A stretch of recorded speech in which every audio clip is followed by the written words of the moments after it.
Hello and welcome everybody to session 3 of this research seminar on the Port Askaig Formation of the Garvellach Islands in Islay in Western Scotland. My name is David Webster. I'm the meeting secretary of the Geological Society of Glasgow, and the Society is honoured to be hosting this event on behalf of the Cryogenian Subcommission. Here is the summary of the overall programme for the seminar. There are 4 sessions, 2 on the Wednesday and 2 on the Thursday, with a live Q&A at the end of each session. All of the presentations were pre-recorded, so this video was compiled from the respective recordings, and then the live Q&A session at each end was added. And so on to the 4th session, where the presentations focus on environmental changes.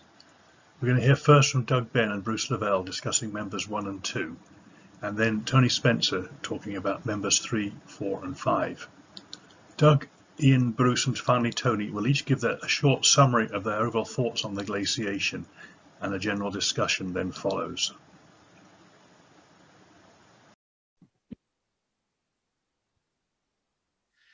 Hi, this is Doug Benn, and in this talk we're going to be looking at the environmental changes recorded in members 1 and 2 of the Port Askaig Formation. Now, members 1 and 2 account for 35% of the exposed thickness of the Port Askaig Formation, but they capture perhaps the greatest range of environmental changes. They include the onset of glaciation, multiple glacial advance retreat cycles, which can be understood in terms of both stadial, interstadial, and glacial, interglacial fluctuations, plus some relative sea level changes of varying amplitude. And members 1 and 2 are recorded on both the Garvellach Islands and on Islay.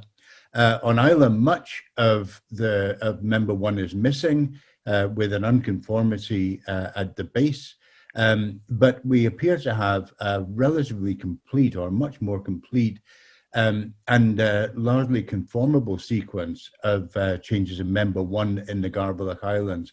Member 2 is similar in both Islay and the Garvellachs, but the exposure is much less complete, and certainly at a number of localities, a much thinner sequence of rocks is exposed. And so in this talk, I'm going to focus on the members 1 and 2 in the Garvellach Islands, and I'll run through the major environmental changes recorded in members 1 and 2, and then Bruce will come in the second part of this talk to explore various themes associated with the environmental changes.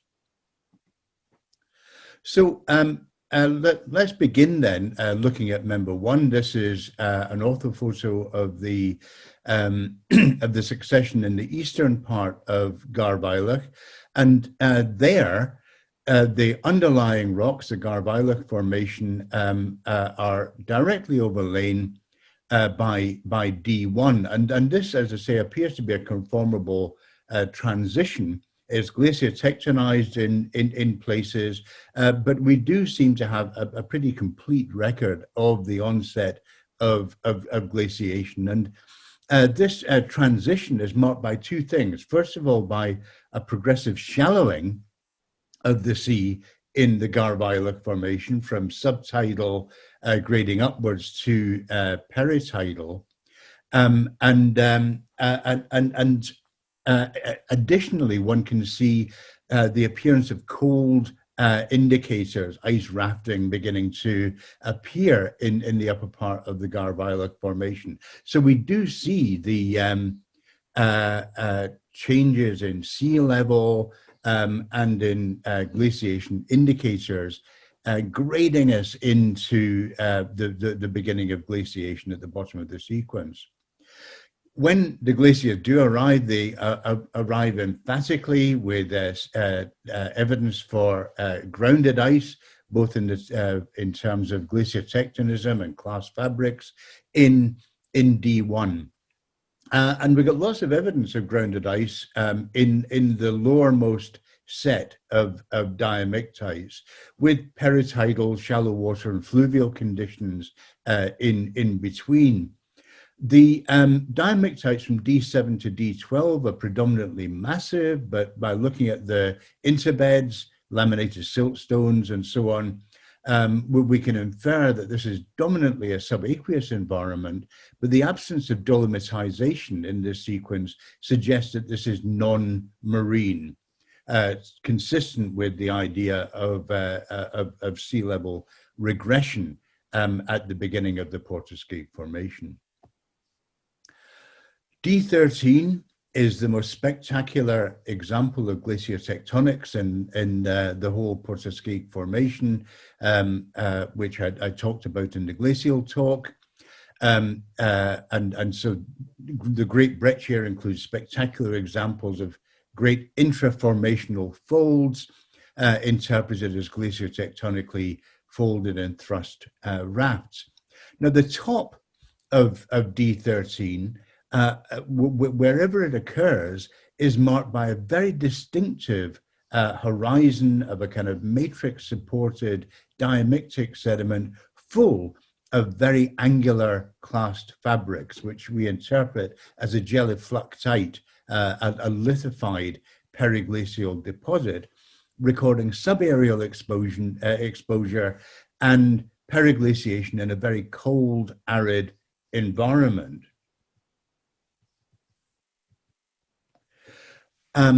Above this, above the Great Breccia and the periglacial horizon, there is a thickness of fluvial rocks, the main dolomite, detrital sandstones. And as we go up section, these become increasingly conglomeratic, and also evidence for deepening water, followed by a marine transgression in which the disrupted beds were deposited, and finally renewed glacial advance recorded in D14. So zooming in a bit more detail at that transition from the fluvial environment recorded in the main dolomite to the glacial-marine. This is the top of the, or the transition between the main dolomite and the disrupted beds in the western part of Holy Island. And you can see there deltaic sediments recording water depth of something like 6 meters, which is then overlain by laminated siltstones with diamictic horizons, interpreted as glacial marine deposits accumulating by rainout and mass flows. Now, above the disrupted beds, as I say, there's a subglacial till in D14. D14, D15 are very much of a package, and and above them there are subaqueously deposited sediments, and then gentle unconformity, above which is the final unit within member 1, the upper dolomite.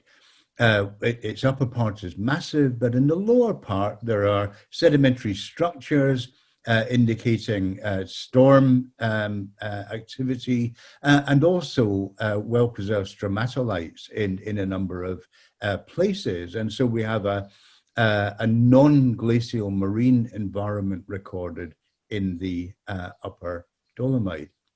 And if we look in a little bit more detail at this transition between the glacial environment, D14, D15, and this non-marine environment, there is good evidence preserved right across the Garvellach Islands of 2 emergence surfaces, one on top of D15, and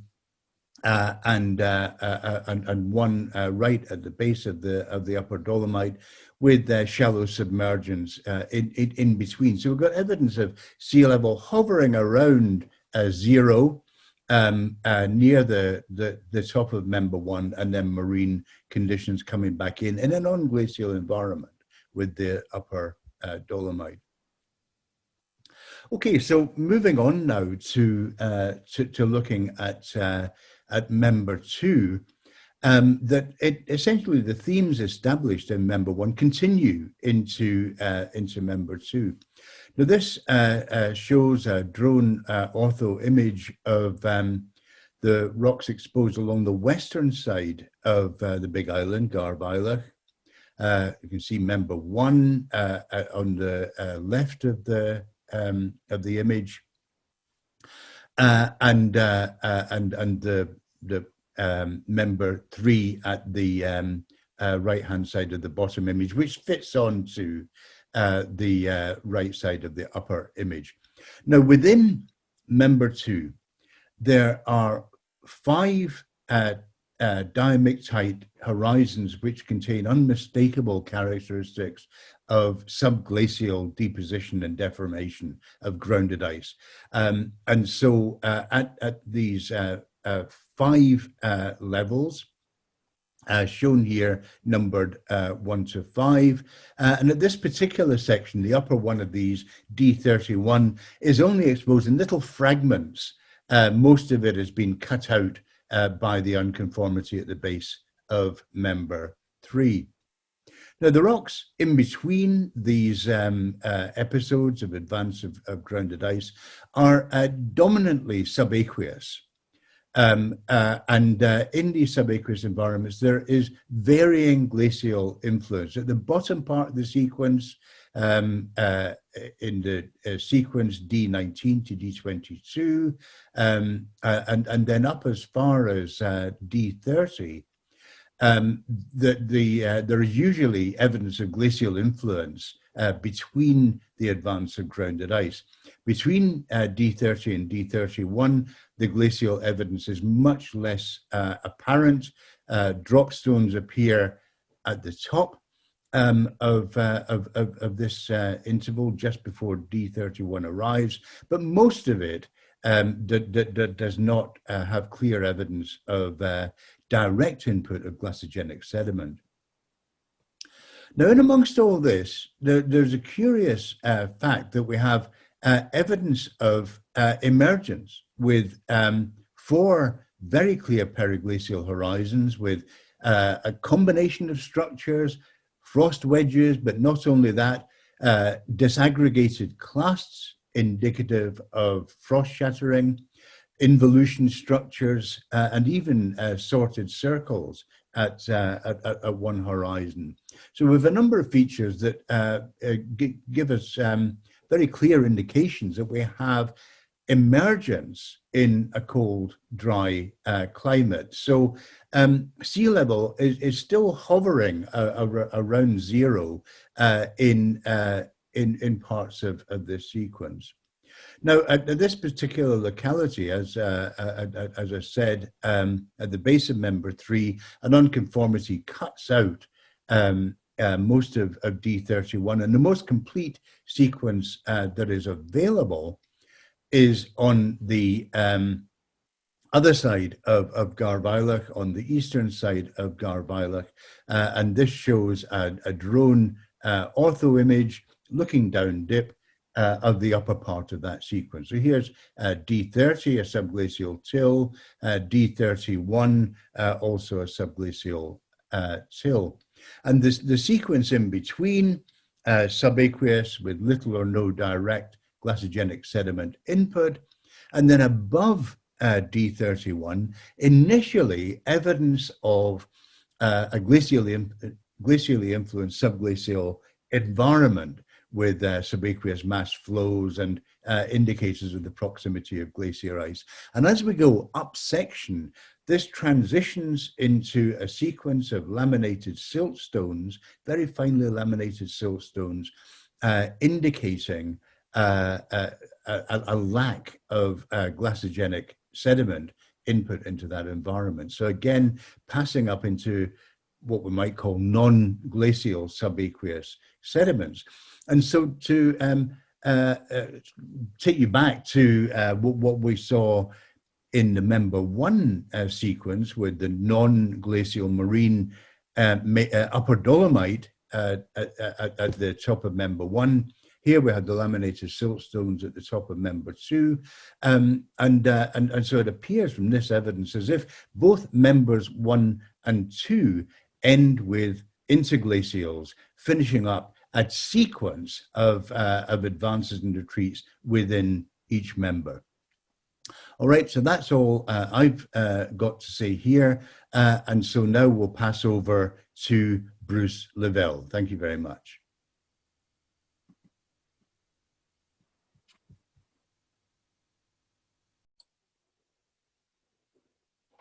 Thanks, Doug. That's great. So I thought I'd bring back this slide as a summary of the member 2 conditions. It's a picture which shows us a complicated topography, a post-glacial topography, which has inherited relief from its glacial past in some way. This is what I envisage to be a situation similar to that of member 2. As a reminder, the size of the Garvellach Islands, a 5-kilometer long box, is indicated in the red box. And the paleocurrent patterns, with the inner circles being the crossbed directions, dip directions, and the outer circle being the ripple strike directions, show some variation between units stratigraphically, but they show an extremely wide spread, which suggests to me that we're seeing local paleocurrents rather than regional paleotransport throughout member 2, probably by virtue of a relatively intricate geomorphology. If we go back to our panels through member 2, these are 5 kilometers long, and they're all at the same scale. There's some repetition of units to be aware of. Just running through the environments that Doug has taken us through, we have land-based ice with shearing at the bases indicated by the thrusts symbols. Those are not always thrusts themselves, but other indicators of basal shear. We have periglacial conditions preserved at the top of the diamictites. We have relatively minor erosion, with the notable exception of the interval prior to the main datum, D26.41, where the very thick diamictite up to 22.5 meters of D26 is missing. And as I've argued, I would relate that to a tectonic tilt related to fault movements, minor fault movements of the order of 10 meters, perhaps, around the island Scaerletha.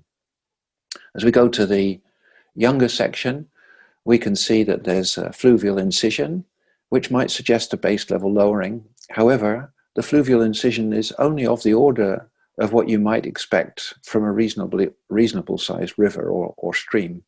There's no need to invoke major base level changes to deal with the erosion that we see, except perhaps with the very top of member 2. Arguably, we don't see the top of member 2. There are younger units which are eroded by the base of member 3, but there is significant relief at the base of member 3, which could involve incision by base level change. But with that proviso, we're dealing with a situation oscillating pretty close to base level throughout member 2. The periglacial and the grounded ice evidence has been summarized. I'd just like to add to this slide, which shows the evidence of glaciotectonism and grounded ice, and to Tony's point that the ice was here, that there is also a variation in the calcite and dolomite contents of these rocks, in particular between D7 and D12. In the member 1, we see calcite cements coming back as opposed to dolomite cements, which could indicate more fresh water. And I've talked about lakes or embayments in member 2, but there are dolomite cements throughout member 2, which could indicate marine or brackish water has access to these sediments as well. Okay, if we look at the glacial base level fluctuations, another point to bear in mind is the preservation at the top of the diamictites of these periglacial features, which indicates that the transgressions which brought deltaic and lacustrine or embayment conditions back on top of these rocks, these diamictites, were extremely modest in energy, didn't result in significant erosion. Also, there are gradational transitions between the diamictites and the deltaic deposits, and 2 logs are shown in these panels, D22 on the left-hand side to D24, which shows a gradation upwards. It's a sharp base to D24, but there's a gradation through laminated shells rippled shells with drop stones over quite a significant succession before you come into D24. And then at the other end of the island, the transition out of D25 goes through these laminated stratified diamictites into laminites with drop stones, and then up into ripple cross laminated sandstones of facies association to the minor mouth bars. Comparing the base level changes with a local area, this is the relative sea level curve showing isostatic uplift, marine sea level rise, global sea level rise, and the glacial re-advance of the Loch Lomond period in the west of Scotland. And these kind of base level changes would be more than adequate to explain what we see in Member 2. So this is a local glacial re-advance superimposed on a worldwide sea level rise at the end of a glaciation. But these are the kind of oscillations which would be more than adequate to explain Member 2 certainly, and perhaps large parts of Member 1 as well. In terms of sediment supply, Member 1 and Member 2 show the transition between a dolomite-rich clast assemblage and an extrabasinal clast assemblage with quartzites and granites beginning to come in through the period, and that's shown by these stone counts systematically taken through the diamictites of all the members. So what we're seeing is the increase in extrabasinal material coming into the area, which could have a number of explanations, but since we don't know much about the paleogeography, that's not particularly clear, but it is part of a trend throughout the entire Port Askaig Formation. We also see the grey sandstones coming in as opposed to the dolomitic sandstones, the browner sandstones in Member 1, the grey sandstones in Member 2, then the white sandstones in Member 3. So this mature extrabasinal source, which doesn't have to be anything to do with glaciation, is getting a bigger grip on the sediment input to this basin through time. In terms of basin substance, it's worth reminding ourselves that this whole succession is only there to be studied because of significant basin substance, and that's in the context of the Dalradian supergroup.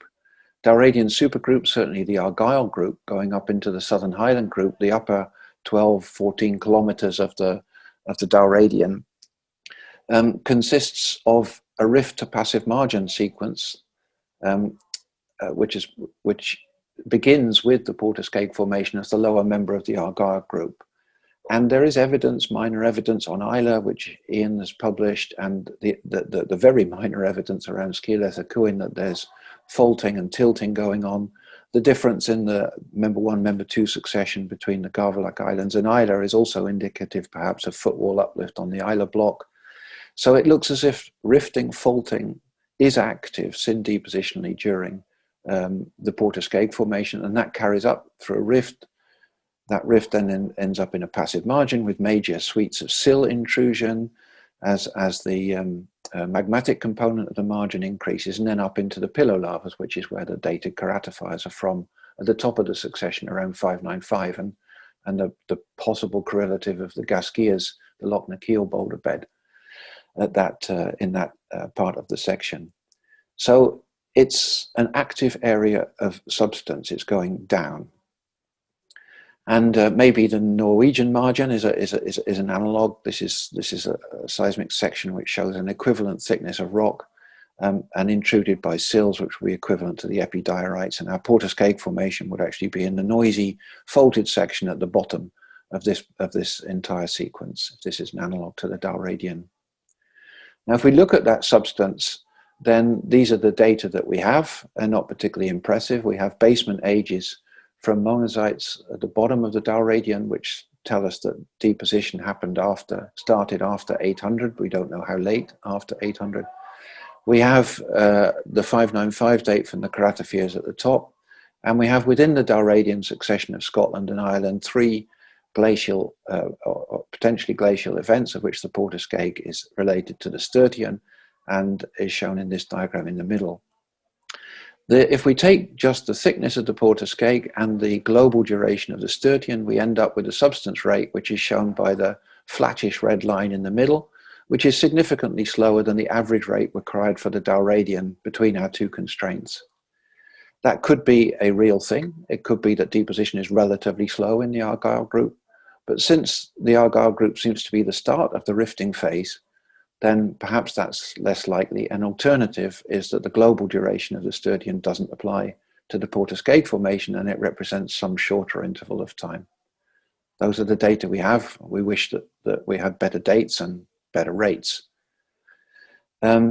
So the stratigraphy, as I said, indicates that we've got this small amount of substance, but the substance rate seems to be increasing through member 2 and from member 1 into member 2, I would perhaps suggest, and then maybe increasing also up into member 3 as our interdiamictite units gradually get thicker. That's a trend from the upper part of member 1 into member 2. Maybe the lower part of member 1 is a bit different. But overall, you can see from this slide that the amalgamation of the brown intervals decreases systematically up through member 2. So some conclusions on these trends. We have a relative sea level fall at the base of the formation to bring the glacial advance on top of the Garvellach formation. We have multiple grounded ice advances into this area. The ice was here. We have cold, sometimes arid conditions between the advances represented by the periglacial rocks. We have deposition very close to, just above, perhaps not much below sea level throughout. We have no evidence as yet for major relative base level falls within the succession. Those base level falls may be neutralized by the substance. The active hydrological cycle is, I think, evident from the data we've presented. Sediment supply rate must generally be in excess of the accommodation space because we're able to fill the accommodation space up to base level. So despite what is presumably a relatively high substance rate for more than a kilometer of sediment and at the base of a rift sequence, we're able to fill it with sediment. And that includes this increasing component of extrabasinal material as we go up through the two members. Possibly increasing substance through time, that's a debatable conclusion, and increasingly mature clastic extrabasinal supply through time, suggesting that different drainage basins are getting access to this basin through time. Maybe it's becoming less isolated. So some interesting conclusions there to debate and to chew on with respect to how the Port Askaig Formation fits into the wider context of other Sturtian glaciations. So happy to continue that discussion. Thank you very much.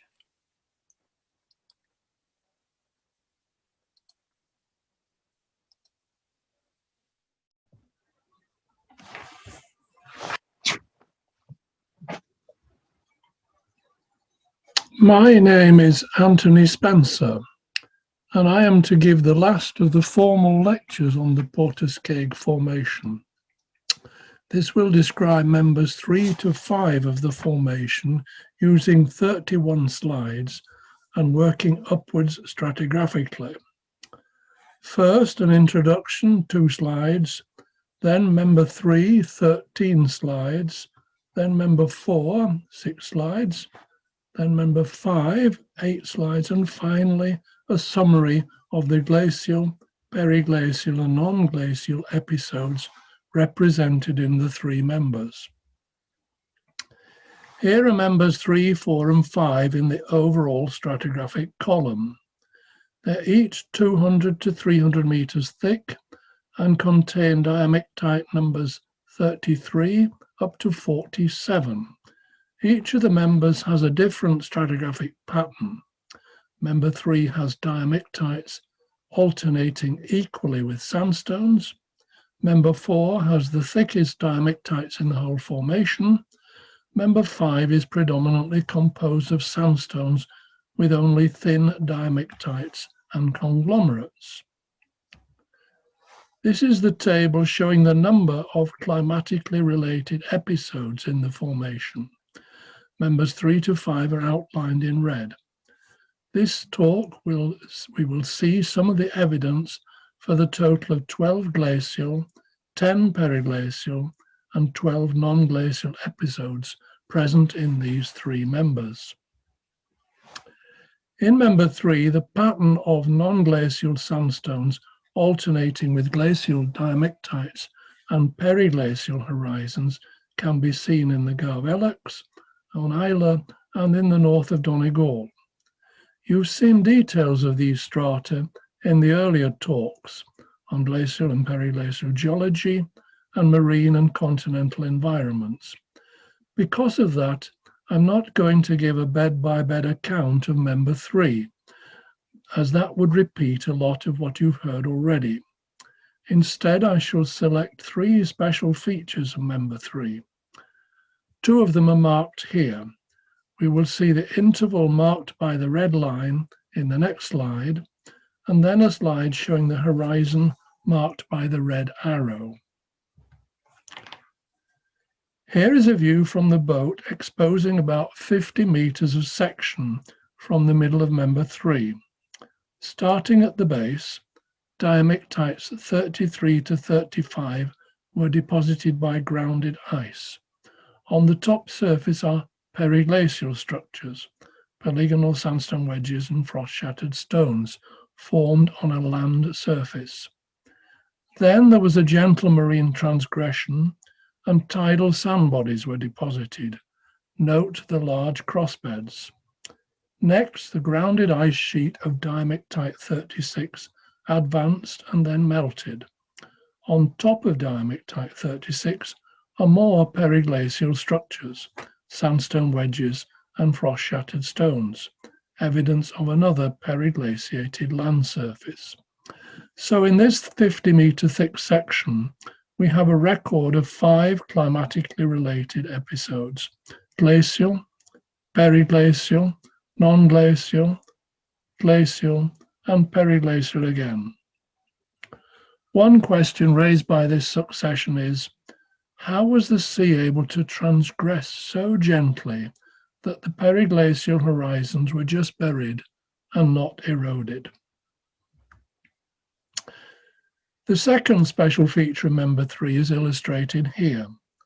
This is an horizon showing ice-rafted granitic boulders. In Member 3, there are 4 marine tidal sandstones amounting to about 150 meters in total thickness. All of them are very well exposed, so it is surprising that this is the only example we have found of ice rafting. So a question is, why are there not more such examples of ice rafting in the marine sandstones of Member 3? Here is the third special feature in Member 3 that I want to show you. You've heard earlier that evidence of periglacial conditions occurs at a total of 25 horizons in the Port Askaig Formation. Almost all of these horizons occur above glacial strata and below non-glacial strata. But there is one horizon which shows the opposite sequence in time. This is at the base of diamictite 33, shown here by the red arrow, where non-glacial conditions were succeeded by periglacial conditions and then by glacial conditions. Here, the base of diamictite 33 is shown in stratigraphic columns along the 5-kilometer chain of islands. We're going to see a series of 5 slides from the localities numbered 1 to 5 here. At number 1, the strata show no periglacial or glaciotectonic features. At 2, there are periglacial cryoturbations. At 3, a boulder pavement is evidence of glaciotectonism. At 4, cryoturbations are cut by glaciotectonic shears. At 5, we can see the full sequence from tidal sandstone through periglacial sandstone to the overlying grounded ice glacial bed of diamictite 33. We start in the east with a sharp base to diamictite 33 at the level of Joe Baker's Head. In this section, there are no signs of glaciotectonic or periglacial features. 2.5 kilometers to the west, we find the first periglacial features. Cryoturbations marked in red just beneath the base of diamictite 33.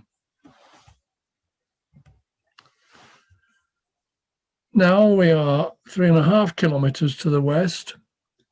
Here, a line of granitic boulders, a boulder pavement, is present at the base of diamictite 33.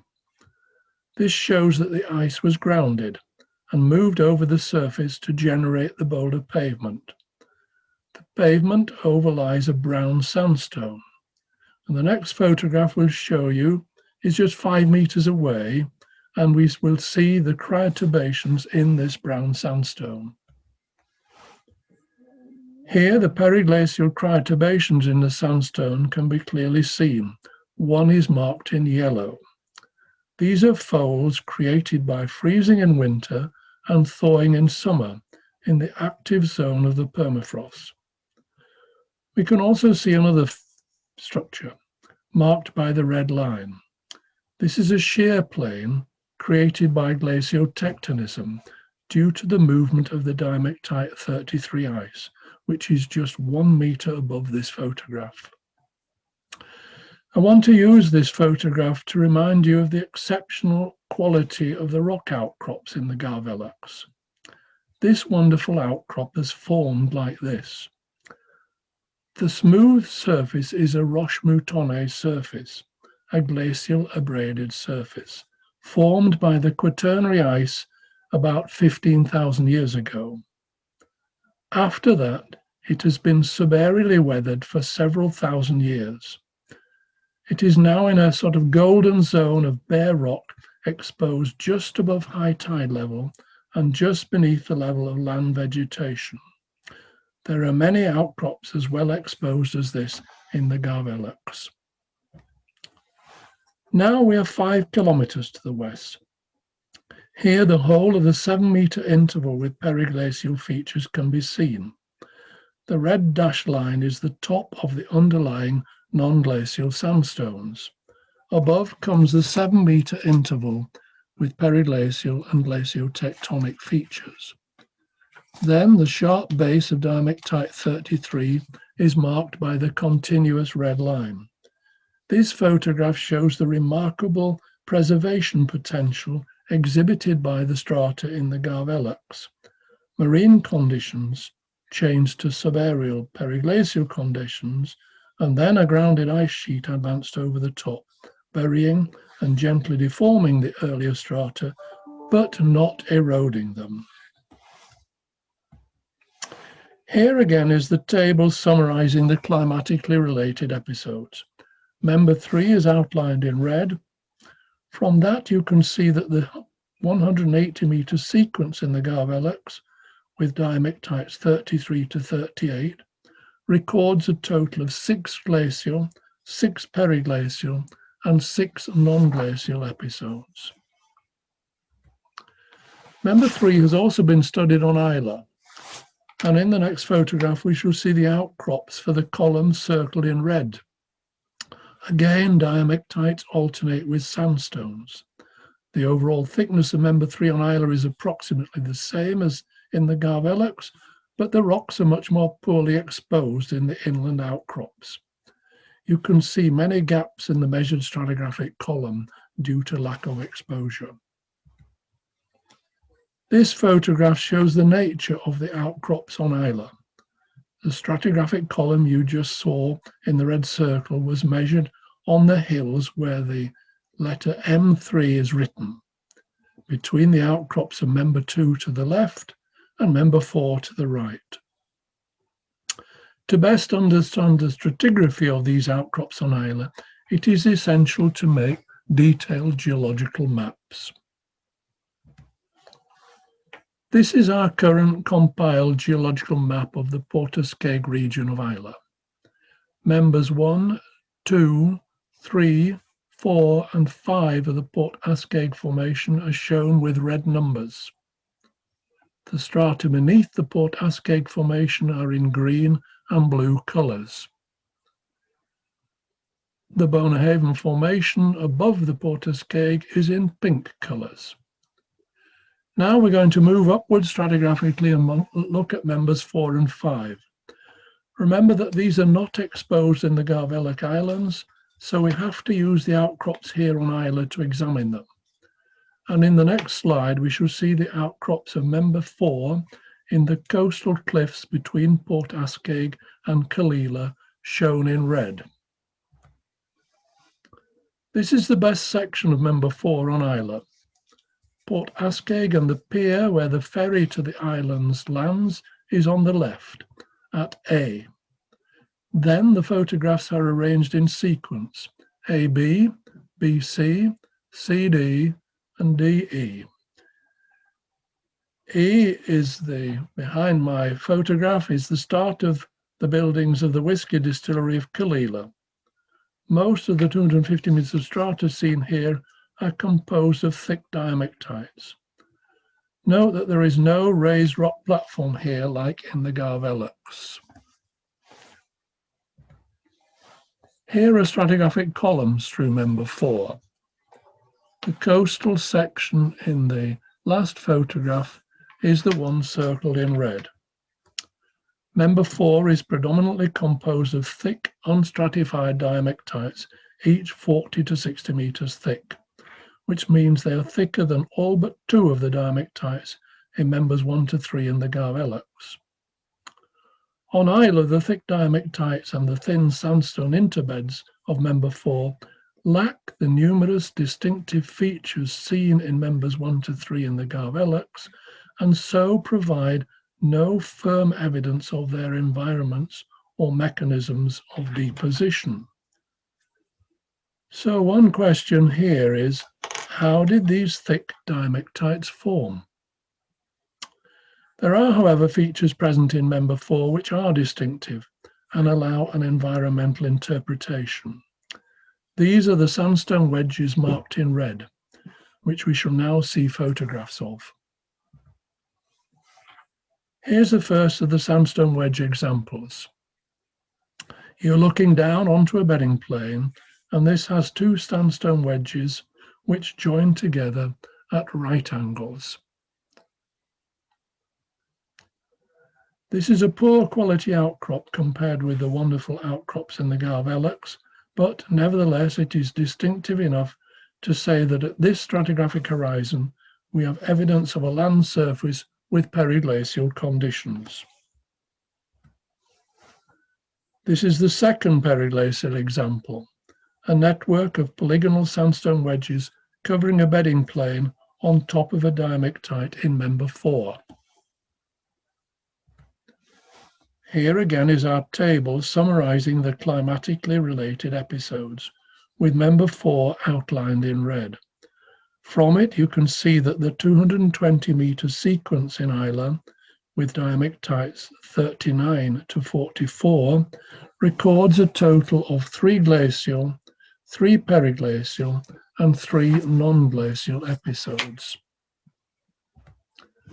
Now we move up to show information on Member 5. This is the least well exposed of the 5 members on Islay. The best section is in the coastal cliffs of Con Tom, circled in red. There, the rocks dip northwards and are overlain by the Bonahaven Dolomite Formation. The next photograph will show you those coastal cliffs. The photographs are arranged in sequence from south to north. AB, BC, CD. The lowermost part of the member is mostly unexposed here from A to B. From B to D, the cliffs expose a section about 200 meters thick containing 3 granitic-bearing horizons. The D45 bed is 11 meters thick and contains diamictite, conglomerate, and dolomite. The best examples of these lithologies are seen in the fallen blocks on the beach in the area circled in red.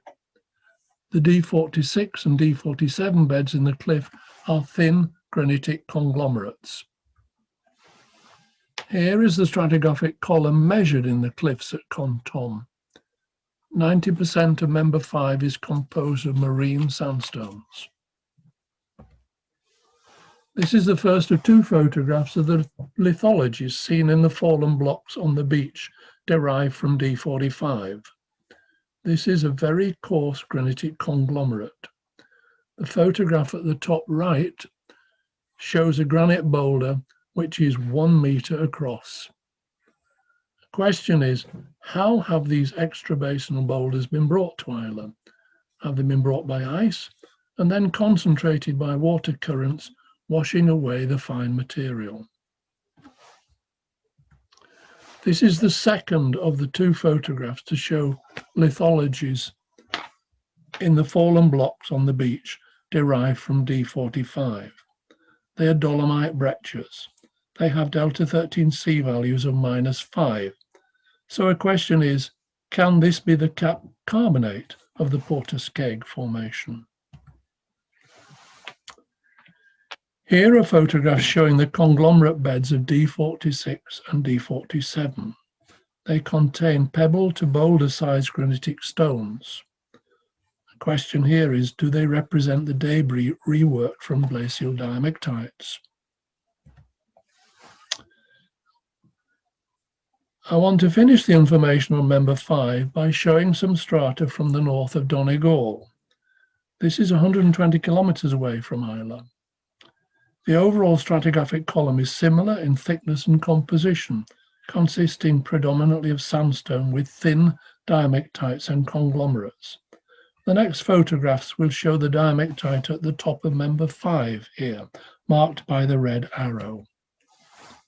This is a very arenaceous diamictite containing almost only extrabasinal granitic clasts. To summarize, here is the table of climatically related episodes in the formation. Now I've outlined in red all of members 3, 4 and 5. Taken together, they make up more than half of the thickness of the Port Askaig Formation and contain almost half of the climatically related episodes, amounting to 12 glacial, 10 periglacial and 12 non-glacial episodes. This table can give the impression that we have environmental interpretations for all of the formation. But at detail levels, there are still many questions. I've mentioned some of them in this lecture on members 3 to 5, but now we shall have a final 13th session to continue that discussion and questioning. Thank you.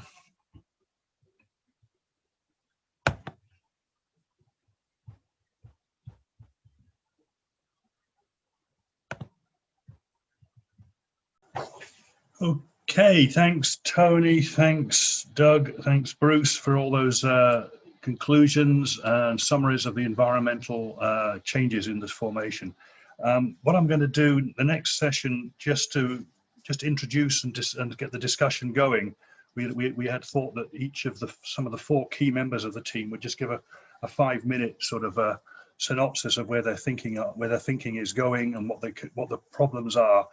And I believe we just decided that we'd start with Doug,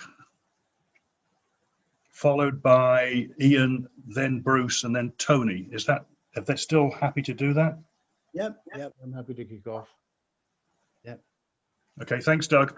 Okay, right, thank you. Okay, the first thing I want to do is just say some words in thanks and praise to the leader of this team, Tony Spencer, whose observations back in the 1960s have not been matched until this recent intense period of observation that Tony has coordinated and led.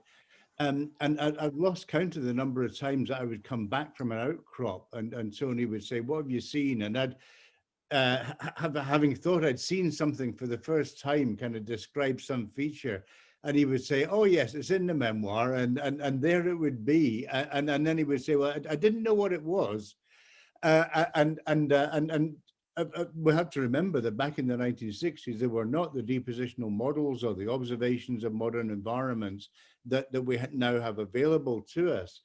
And so being able to visit these outcrops with Tony's expert knowledge of what is there, with the smorgasbord of depositional models and analogs and modern work that we can draw on, I think we've had an amazing opportunity to get a deep insight into these rocks.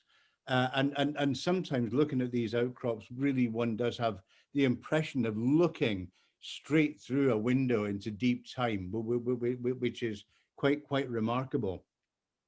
The second thing I want to say, which Ian will say a lot more about, I think, is the implications of the Port Askaig formation for how we think about Neoproterozoic glaciations and the snowball Earth model in particular, and whether or not what we see in the Port Askaig is consistent with that model or not. And the only thing I want to say at this point is we really need to be clear about what we mean by a snowball. And if we mean the very early idea of a deep frozen Earth and which has collapsed into a high albedo state and nothing happens for millions and millions of years until it all wakes up, then no, that is not consistent with what we see in the Port Askaig formation. But the snowball Earth model has proved itself very resilient and a very flexible framework which has been able to accommodate new ideas and perspectives. And I think that's really the challenge for us, is to accept the evidence for dynamic environmental change in the Port Askaig Formation and to see how the theoretical ideas that have grown up under the umbrella of snowball theory can help us interpret these things. So we need to honor the observations, but at the same time draw upon the best of theory.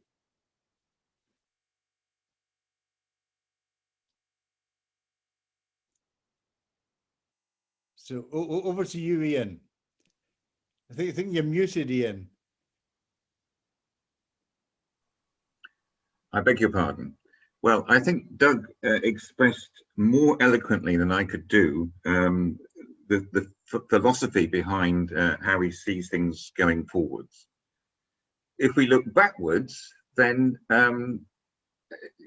when I think sort of nearly 50 years ago, when I was working in this area and aware that there were problems to be sorted out in relation to, for example, dolomization and glacial sediments, I found too many things baffling to make progress at that stage. And it was only going away and doing lots of other things, looking at modern environments, for example, that I felt a bit more equipped to go back. But then the Port Askaig record is so intricate and there is so much to see that many of the conclusions that we're now reaching have taken several years of hard work for things to gradually dawn on us. And indeed, my current view, in accord with Doug, that the deep frozen snowball model doesn't apply, is one that I've only switched over to in the last 2 or 3 months, having got this latest carbon isotope evidence. Now, back in 2001, the snowball theory was in full flight, and Paul and I organised a session at the Earth System Processes meeting in Edinburgh. We were going to go to look at the Port Askaig outcrops, but there was a foot and mouth epidemic, and so we never did. And maybe the course of research would have been different if some other studies had been stimulated by such a trip. But we were aware at the time of the difficulties in accommodating the snowball model as then articulated in what we knew of the Port Askaig, with its great thickness and so as a sedimentologist, you could hardly come up with a snowball model from that record as what we thought.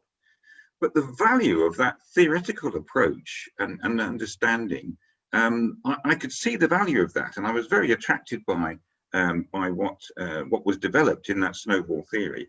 And so I was very happy to work over the years, both with people who were strong supporters of the theory and those who were more antagonistic towards it, and to learn from everybody, to learn a lot from everybody. But to me, the great thing about the snowball theory has been the opportunity to test ideas, to actually come up with hypotheses and test them. And that was borne fruit then in the Svalbard work that Doug and I and Mike Hambry and others were involved in, where we had a direct test that CO2 should be high during the end of a snowball glaciation, and through Huming-Bell's work on 17.0, we were able to provide a test for that, and through the modelling of the Paris group, able to just find a framework for that.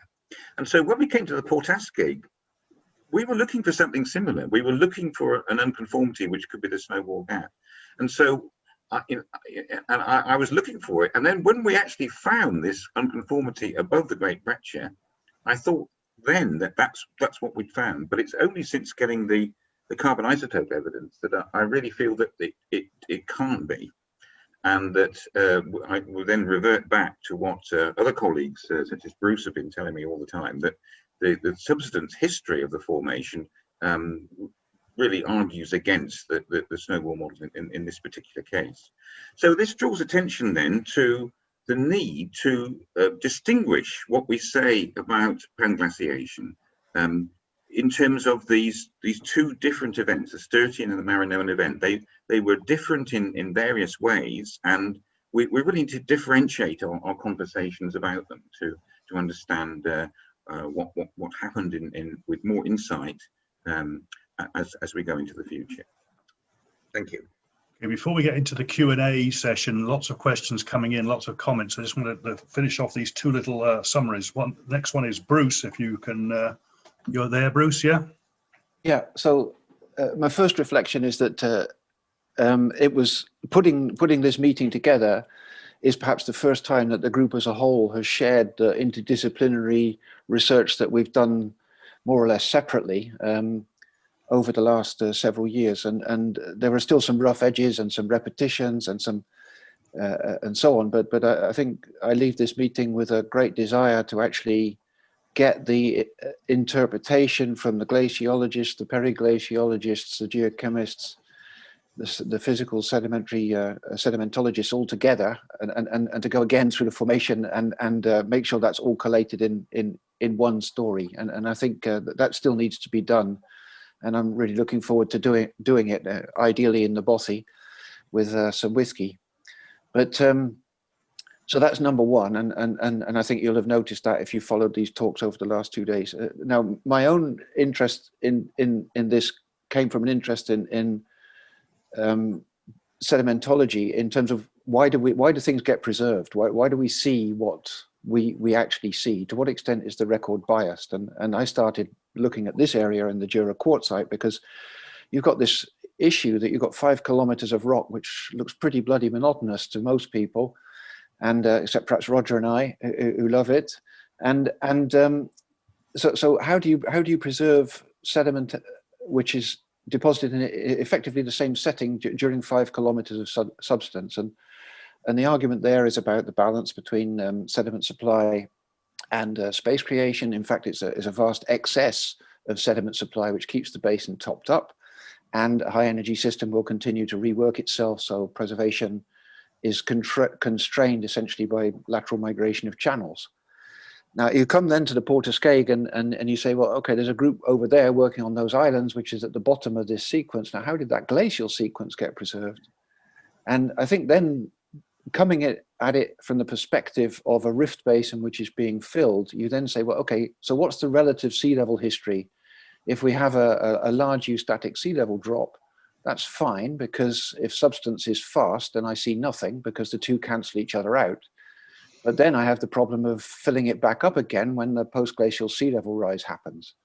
So where's the major transgression when the sea level rise happens at the end, and I've got this continually subsiding basin which looked as if it was keeping up with base level simply because the sea level was falling at the same rate as the bottom was falling out of the basin.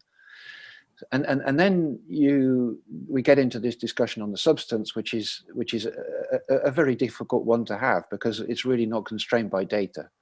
So you know, as Roger said, you can take different substance rates, but if you do take the 50 odd million years for the Sturtian duration, and that gives you a kilometer of rock, then the Jura quartzite suddenly becomes 250 million years long, which is kind of a bit of an issue because it's all the same. So somewhere you've got to break the circle, and that's the discussion I've been having with with the team. In terms of the preservation that we've been banging on about of the transitions between the diamictites and staying around base level, to me, it's frankly still a mystery. I don't quite understand how that balance is happening. It doesn't appear to be controlled by erosion because it's non-erosional surfaces which we're seeing. So, my work on the Permo-Carboniferous glaciation in Oman, I had exactly the same problem. So if anyone can answer how isostasy, eustasy, and substance all interact to make nothing happen with respect to relative sea level change, then I'm all ears. Thanks, Bruce. On that note, that's brilliant. Lovely summary. Can I just ask Tony to sort of give the final sort of formal sort of statement before we go into the Q&A? Yeah. Thanks, Tony. Yes. Following on from what Doug said, just to provide some information, back in the 60s, the pressure was to observe, empiricism, certainly at the University of Liverpool. So I produced lots and lots of observations, and it's those which Doug stand up today, I'm pleased to say, for when Doug goes and looks at the same rocks. But the particular piece of good luck was getting Harland as an examiner, because Harland was the secretary of the Geological Society of London. So he had power, and his power was to suggest that all these observations could be gathered together in one publication. That was thanks to Brian Harland. So I had two pieces of good luck. A, empiricism, B, followed by Brian Harland.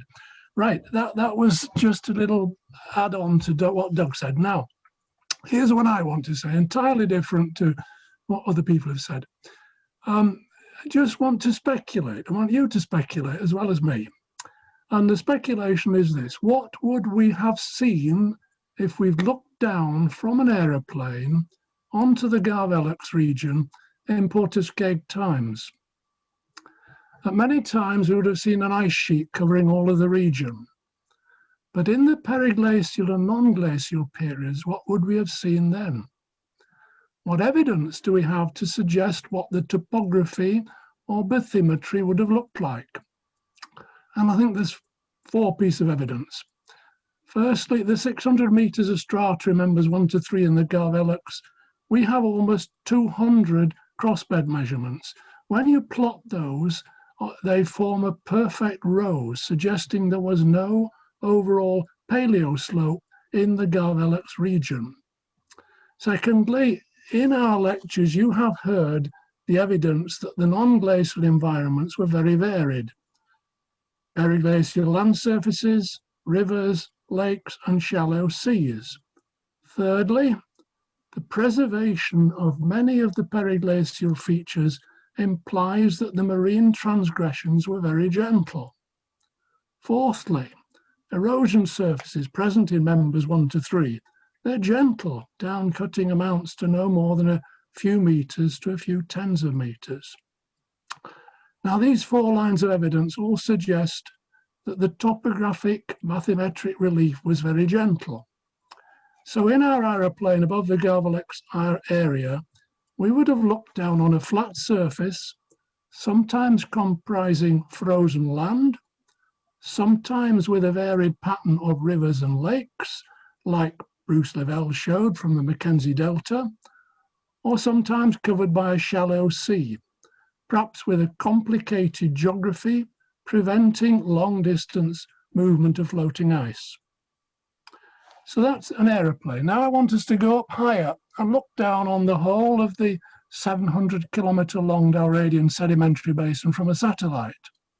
What would we have seen in the periglacial and non-glacial periods? Again, what evidence do we have to suggest what the topography or bathymetry would have looked like? Now, in Port Askaig Formation times, the Dalradian basin was within the supercontinent of Rodinia. It was encealic, or to use a more modern term, cratonic. It was not then on a continental margin.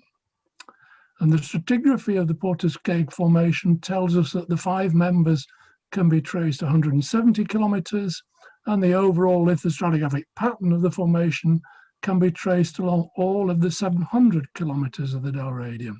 These facts suggest that the same depositional paleogeographical conditions existed over all of the 700 kilometres. I now want to switch to a potential quaternary analogue. A continental area which has been glaciated in quaternary times and is even larger is the North European plain, from the Netherlands to, say, Latvia. Here, the relief today spans from plus 200 metres to minus 100 metres in the Baltic Sea, but this is a non-subsiding area. Our Dalradian basin had already, by Port Askaig times, undergone many kilometres of subsidence and was constantly filled up with new sediments. So the span of relief could have been much less than the 300 metres of the North European plain. So from our satellite, I suggest that we would have seen a topography bathymetry scaled more gently than the North European plain, but with a detailed environmental pattern as complicated as that of the Mackenzie Delta. It was across such an area that the cryogenian ice sheets would have advanced and melted back. And then my final thought is this: there is no basin on Earth today which is directly analogous to the Ensielic Crotonic Dalradian basin. To have an exact analogy today in an area subjected to repeated quaternary glaciations, we would have to create a major subsiding sedimentary basin beneath the North European plain. So, aeroplane and satellite views. Thank you.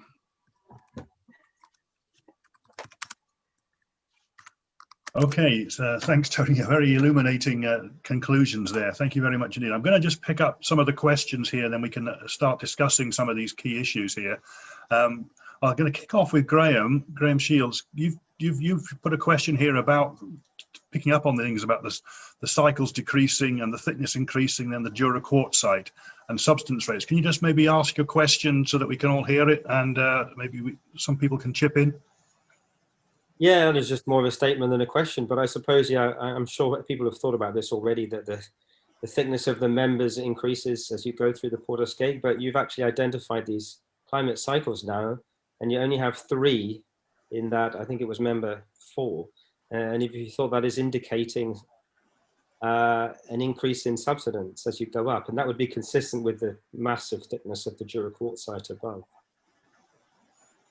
Yeah, Bruce, have you got any sort of comment on that?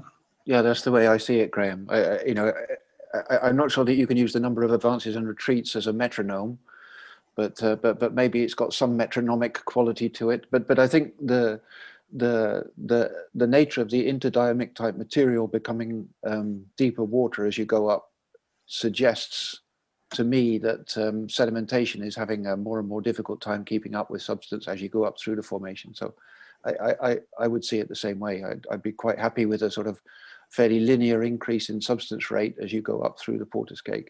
And that's maybe as you're sort of kind of implying, maybe if you play that game, that opens other channels of thought as well. We haven't fully explored that. Yeah. Okay. This is Roger. I entirely agree with that. Full stop. Okay, thanks, Roger. Mayan Zhu in China, you've talked here about the upward decreasing of glacial diamictite and the sequence representing only the last record of the Sturtium, which is quite an interesting thought. Maybe you could just talk a little bit about that. Can you hear us? Yeah, I'm not so much talking about that, but I'm thinking the whole sequence, we don't have age constraint, and then also think about the scenario of this time, whether it was with snowball Earth scenario or other coronary glaciation scenario, and then we're not sure whether if you think of the 2 different scenarios, and so we cannot fit this interval to the Sturtium glaciation, because that Sturtium lasts about 56 million years long in the time. So I'm wondering if this is very active hydrological cycles there at this sequence. So I'm not so sure what does that mean, you know. So I'm just this question for me, yeah. Yeah, it picks up on Paul's point again that you've got 56 million years and 1,100 meters of sediment. Some of the sedimentation rate looks a bit strange. Can anyone pick up on this? Sedimentation rate is only 20 meters per million years. That's extremely low. Yes, well, if I can come in on this, Sure. I mean, the sedimentation rate looks very fast. So the obvious conclusion is that you're not seeing the whole of the Sturtium. I mean, I'd be more than happy if the whole of the Port Askaig Tillite represented a period of, you know, taking a typical rift sedimentation rate of 100 to 200 million years. It looks from a sedimentological perspective much more plausible that the Port Askaig represents 5 million years, 10 million years top whack. Anything over that just seems pretty crazy, really. You can't fit in the rest of Dalradian sedimentation into that kind of picture. So I think we're just seeing a small part of that period. Whatever that significant means with respect to the dates elsewhere is for other people to discuss.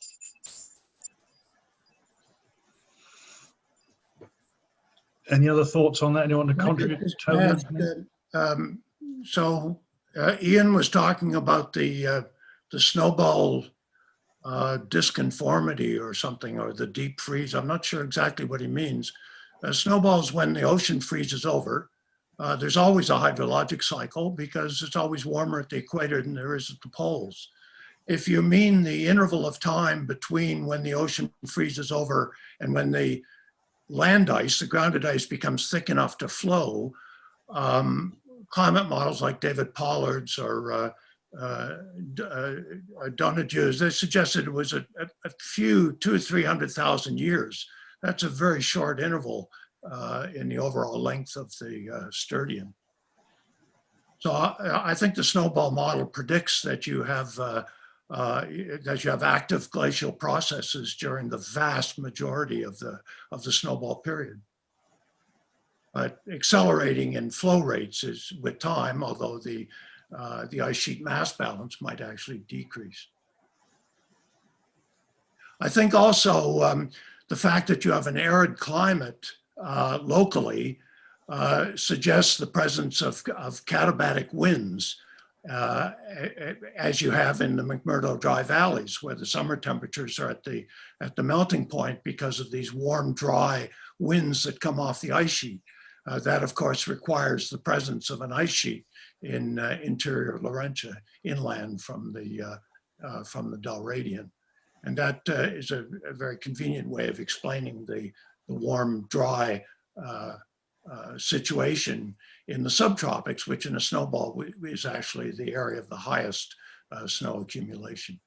Unlike the equator, which is the most arid, consistent with the very thin sections in Svalbard, which restore to the paleo-equator in Sturtian time, unlike Port Askaig, which restores to about 22 degrees latitude. This is based on the very reliable paleomagnetic data from the Franklin Large Igneous Province over 70 sites. Yeah, the issue of windiness is an interesting one, because we have looked for this, and in one or two places there are thin cover sands in association with periglaciated surfaces, but generally speaking, any evidence of wind-blown sediments is very sparse, although a number of the lags would be consistent with winnowing, erosive. Yeah. But wind-blown sands just keep on moving until they hit water, and then they stop. Yeah, well, most of it ends up in the drink. It was not ending up there. Wow, it's a good place to bring your quartz sands in. But the other thing is that we have looked for ventifacts, and we hadn't ever seen any ventifacts. No. And we have found them in the Maranoan in Svalbard, Right. but we haven't seen them there. Yeah, it's something that we always try and keep an eye open for. while you're there, Paul, if I can just pick up on something you mentioned earlier on about freeze-thaw cycles and the periglacial phenomena. The cracking phenomena don't require temperature cycles, just freezing, in order to crack the ground. Other things like the involutions and so on do require temperature cycles, but they may have happened on various time scales. Right. So this is easily explained in the snowball context, because because of the solid surface, you have very strong seasonality at all latitudes. There's a nice paper that came out in Science Advances in 2019, I think it was, by Yonggang Liu and his group at Peking University, showing that you have this very strong seasonality that George Williams talked about under the snowball condition at low latitudes. And of course it doesn't. The problem with the high obliquity explanation for that is it's very difficult to make glaciers when you have hot summers. But for the snowball case, the strong seasonality doesn't occur until the snowball already exists.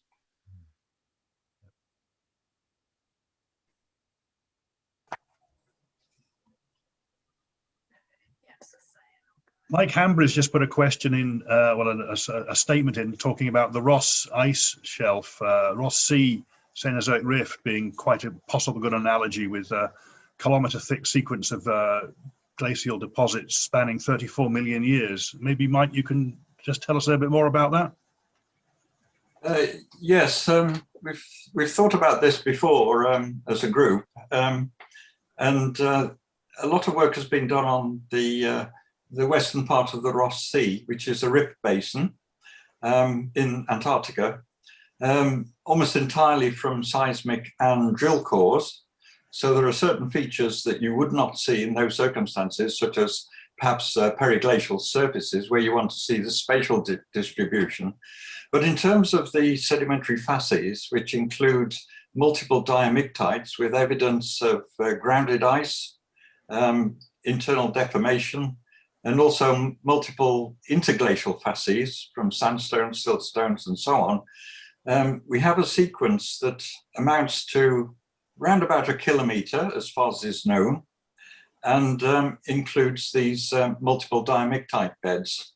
And of all the potential, let's say not modern analogues, but Cenozoic analogues, I think that is a good one to explore. And some of the logs that Peter Barrett's group in particular has done with projects such as the Syros project, the Andril projects, have come up with a lot of detailed core logs with almost perfect recovery. So that particular sequence that you find in the Ross Sea, I think is well worth comparing with the Port Askaig Formation. There are similarities, many similarities. There are also some differences. And the main difference, I think, is really in terms of the lack of evidence for periglacial processes, but that may be understandable when you're just thinking of a single core that's coming down into the sea bottom. But in terms of other aspects such as aerial exposure, that is also evident from soil paleosols that occur within the sequence. So that's my comment, really, that there is a potential analogue we can look at from more recent geological time. Yeah, I think Tony, an excellent analog, but there is a 56-degree difference in latitude. Yes, well, there is that. But in terms of climatic conditions, there could well be similarities in terms of the fact that you've got glaciers which are of a polythermal character, possible examples of polar arid conditions as well. So, but you do have to consider how you get Antarctic conditions in the tropics. Oh, well, yes. That's the overriding question, right? Let's not lose sight of that. Yeah. Can I bring Tony in? Tony, you've talked a lot about analogies and analogous areas. What do you think of the Ross Sea one?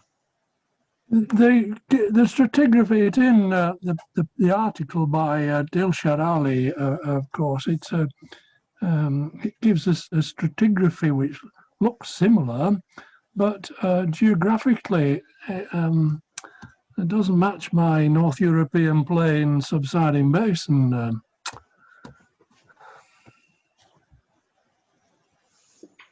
The Dalradian seems to me, remember I've spent 40 years in oil companies studying sedimentary basins.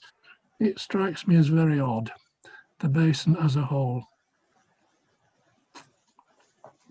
Anybody else want to chip in on this? Roger, maybe? Yeah, and it's not just the Dalradian. You've got the Eleanor Bay group and the Hecla Hook and the 15 Mile group and the Mackenzie Mountains group. And nobody knows, you know, what ocean, if anything, these are related to or what the subsidence mechanism was. Yeah. This is a very deep mystery. This Neoproterozoic basin in the North Atlantic and really in North Laurentia as a whole. Northwest Laurentia has the same problem. I think it's a first order tectonic problem. Yes, I would like to just raise the point, this business we talked about clasts and so on, and Paul 15 years ago told me why there are dolomites and limestones in the Port Askaig, and I do remember that, and why there shouldn't necessarily be lumps of rock from deeper in the Dalradian, but nevertheless, compared with North Sea, Mesozoic geology, etc., what I don't see in the Dalradian is footwall uplift. So it looks very strange compared with the basins I'm used to from being a petroleum geologist, the Dalradian basin. Yeah, that's right, Tony, if I can come in. Yes, there doesn't seem to be any footwall uplift, and I think that's a measure of extreme thinning. I think once you get the continental crust extremely thin and stretched, you get the footwall uplift at the beginning when you've got reasonably normal continental crust. You pull it apart, but if you've got an already very thin crust with an already very thick sedimentary pile on top of it, then the extension doesn't give you footwall uplift.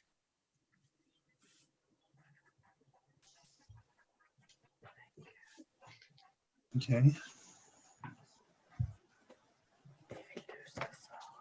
Right. I'm going to just jump to Matthew. Matthew's been putting questions in left, right, and centre at the top in the previous discussion, and he's good to have just repeated one of his questions. Maybe Ian can come in on this one about the dolomites within the Port Askaig, about paleoclimate and paleotemperature. Maybe you could just talk a little bit about that again. I'm sure you did mention some of this stuff, Ian. Yes, I made very few remarks about what one could infer about paleotemperature from the carbonates themselves. One thing I said, that if you look at the carbonates outside the glaciation, and you look really critically at it, it's actually very difficult to say that any particular type of carbonate facies is diagnostic of warm paleoclimates.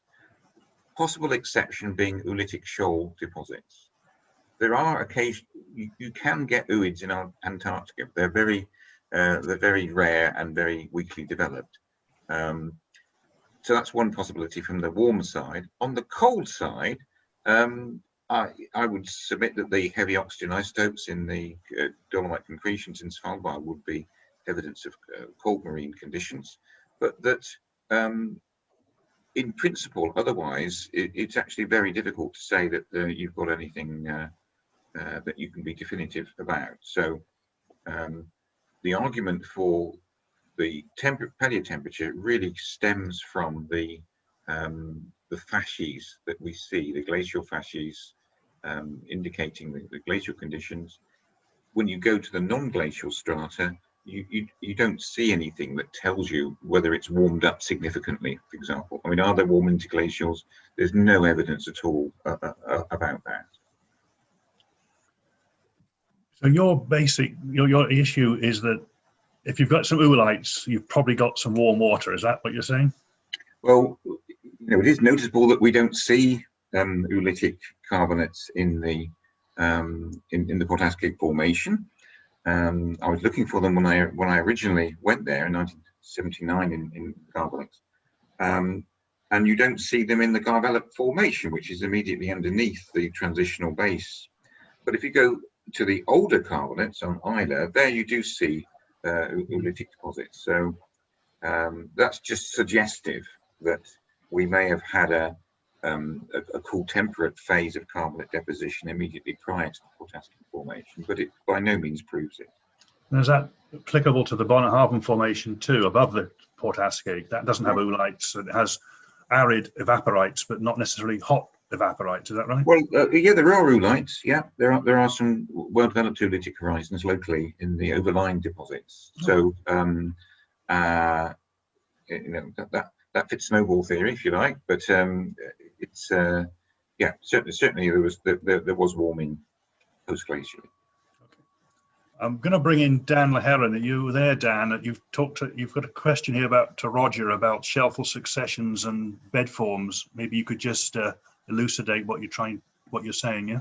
Yeah, sure. Sorry, I was multitasking and sort of slightly screwed up the question. No, it was basically, I mean, those beautiful, amazing large-scale tidal bed forms that you talked about, Roger. I mean, they really strike me as really big, obviously, and I wondered if they, you know, sort of looking at the architecture, internal architecture of sand ribbons and sand waves that you have in the North Sea, you know, between Norfolk and the European mainland. I mean, is that a permissible interpretation too for them? And if it is, you know, that might allow you to have a bit more play in terms of the relative sea level behaviour during one of these interglacial phases that you see in the Port Askaig. Yes, good question. I mean, the sort of tidal sand bodies you see in the North Sea are big. They're 10, 20, 30 meters high. The difficulty is how do you preserve something like that? And in shallow shelves, what you tend to find is that you just preserve, you know, when these things migrate, you only preserve the very bottom of these big structures. It's very, very difficult to preserve a big structure. You've got to kind of bury it. So most people, when they see these big bed forms, tend to think of something more constrained, some kind of channel, either an estuarine channel or a channel between two barrier islands, something like that, where you have sort of a fairly deep downcut and there can be lateral migration. And the thing is preserved in total. So, I mean, when these big bed forms in the North Sea look very attractive, but the real problem is you would have to sort of suddenly accumulate 10 meters of sediment over a huge wide shelf areas sort of instantaneously to preserve that kind of thing. You can't do that on a big laterally extensive area. You can do it in a channel. So it's a preservation potential problem. And that's why you tend to go towards more a tidal inlet, tidal channel, estuarine channel, delta front, you know, a marginal marine environment than an open marine environment. Yeah, Roger, isn't that what your original interpretation of the Jura quartzite was? It was a shelf, but then you realise that you can't preserve all those sands. You have to have them in channels, which is what Bruce was working on, and has slightly changed the interpretation of the Jura quartzite. Is that right? Yes, that's exactly right. That's exactly right. Yeah, just chip in with one extra minor thing, and that's just to the organisers and you know, to particularly to Tony, to Bruce, to Doug, to Ian.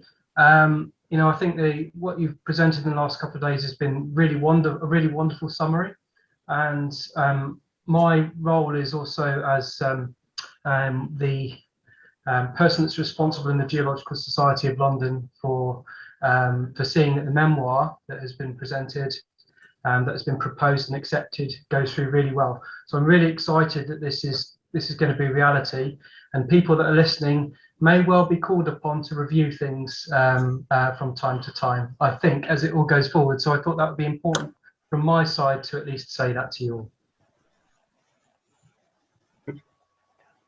Yeah, Dan, you've also mentioned a couple of papers that Ian and Dilshad have been the lead authors on, that published Precambrian research a couple of years ago. I think you've given us some links to that, yeah, to those. Okay. I'm going to just jump to Max, who's talking about going back to carbonates and weathering and carbon dioxide sinks. Maybe you could just tell us your question, Max. Ask your question. Yeah, thanks, David. Just following up on I guess Ian's response to Matthew's question, and pointed out that you may not necessarily be able to say too much about the temperature specifically of the seawater or otherwise, or that the carbonates are precipitating from, but more generally, I think, and we discussed this briefly in the interlude earlier, it's important to consider what the alkalinity sources would be for those carbonates. Ian suggested potentially that that dissimilatory ion reduction could supply some a source for that, but if hypothetically, if you speculate that potentially there was some degree of supply of alkalinity coming from continental weathering, whether that be subglacial weathering, then potentially you could argue that the carbonates here are indicating a sink of CO2 throughout the Stertian, which, given that the Stertian is in quite a long duration, potentially that could, constraining the alkalinity sources could have some significance for understanding the carbon cycle during that time. Okay.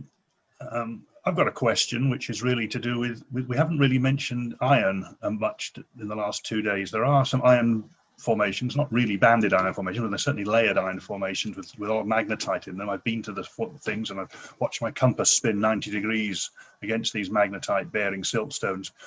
Maybe someone could just summarize, maybe Ian possibly, about what the significance of it, and do we only get them in the Stertian and not the Maranoan, is that right? Max is the ideal guy to talk to. Okay, Max, over to you.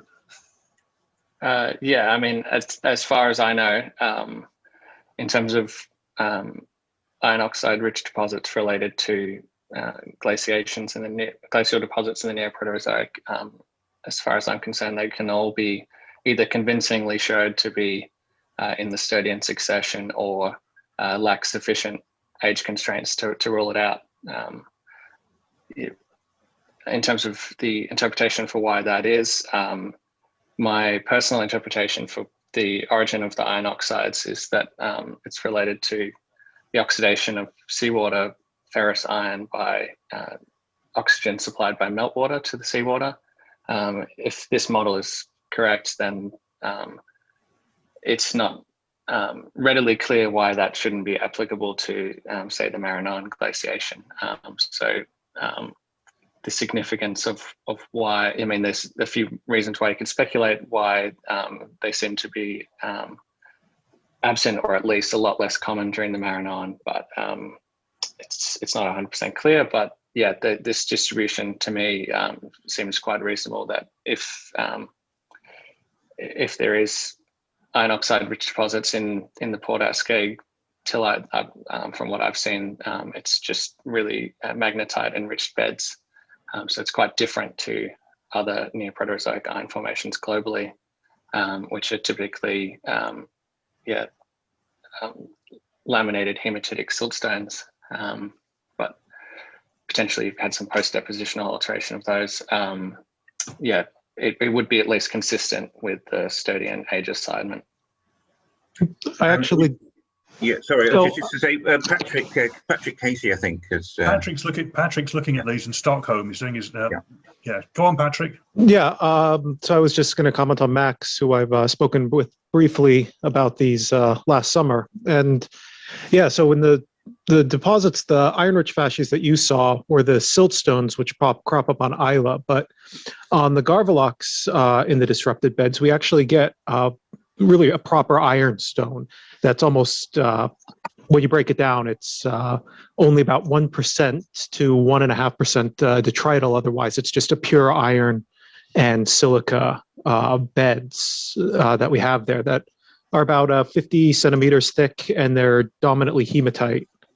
And yeah, and I agree with Max's interpretation of the oxidized meltwater coming in, because we do see this very, very small fraction of detrital input represented by aluminum that's sort of contaminating these. But we still see that characteristic depletion of light rare earth elements and enrichment in heavies that shows that mirrors seawater patterns. So my study indicated that these ironstones, the true ironstones in the Port Askaig Formation, really share pretty much all the similarities you'd expect from the other Sturtian iron formations around the globe.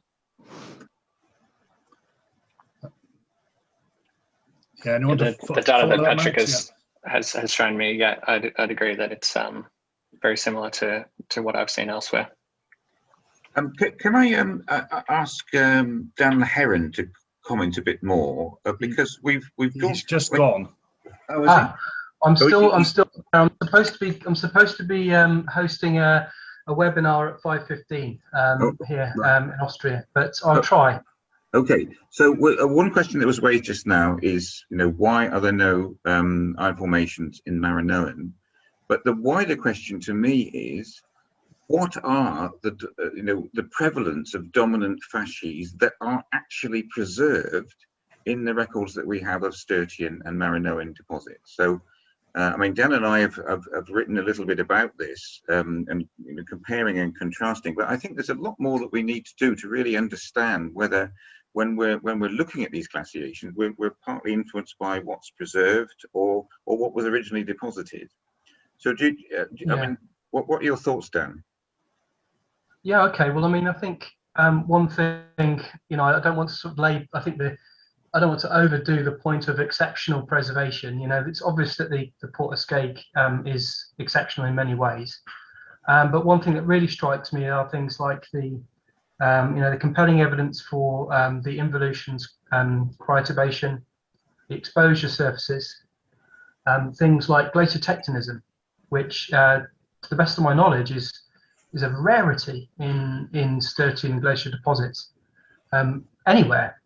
And I think probably the reason for that is that, if you look at thinking of other thick sections like the Death Valley succession, the Kingston Peak Formation there that Max also knows very well, who's here. Those are essentially probably pro-glacial deposits mostly, with a load of turbidites, debrites, plus or minus ice rafted debris, plus or minus a lithostone deposits, which are impossible to correlate from subbasin to subbasin. So that raises the question of what glacial cycle you would like to actually correlate globally on the basis of that evidence alone. But I think it's, I think the coming to the idea of what people were saying, that it was deposited around about sea level, sometimes a little bit higher, sometimes a little bit lower, sounds to be spot on. I think generally speaking, irrespective of the wild suggestions about the tidal facies that I threw to Roger before. So yeah, I mean, are there other places that preserve a similar record?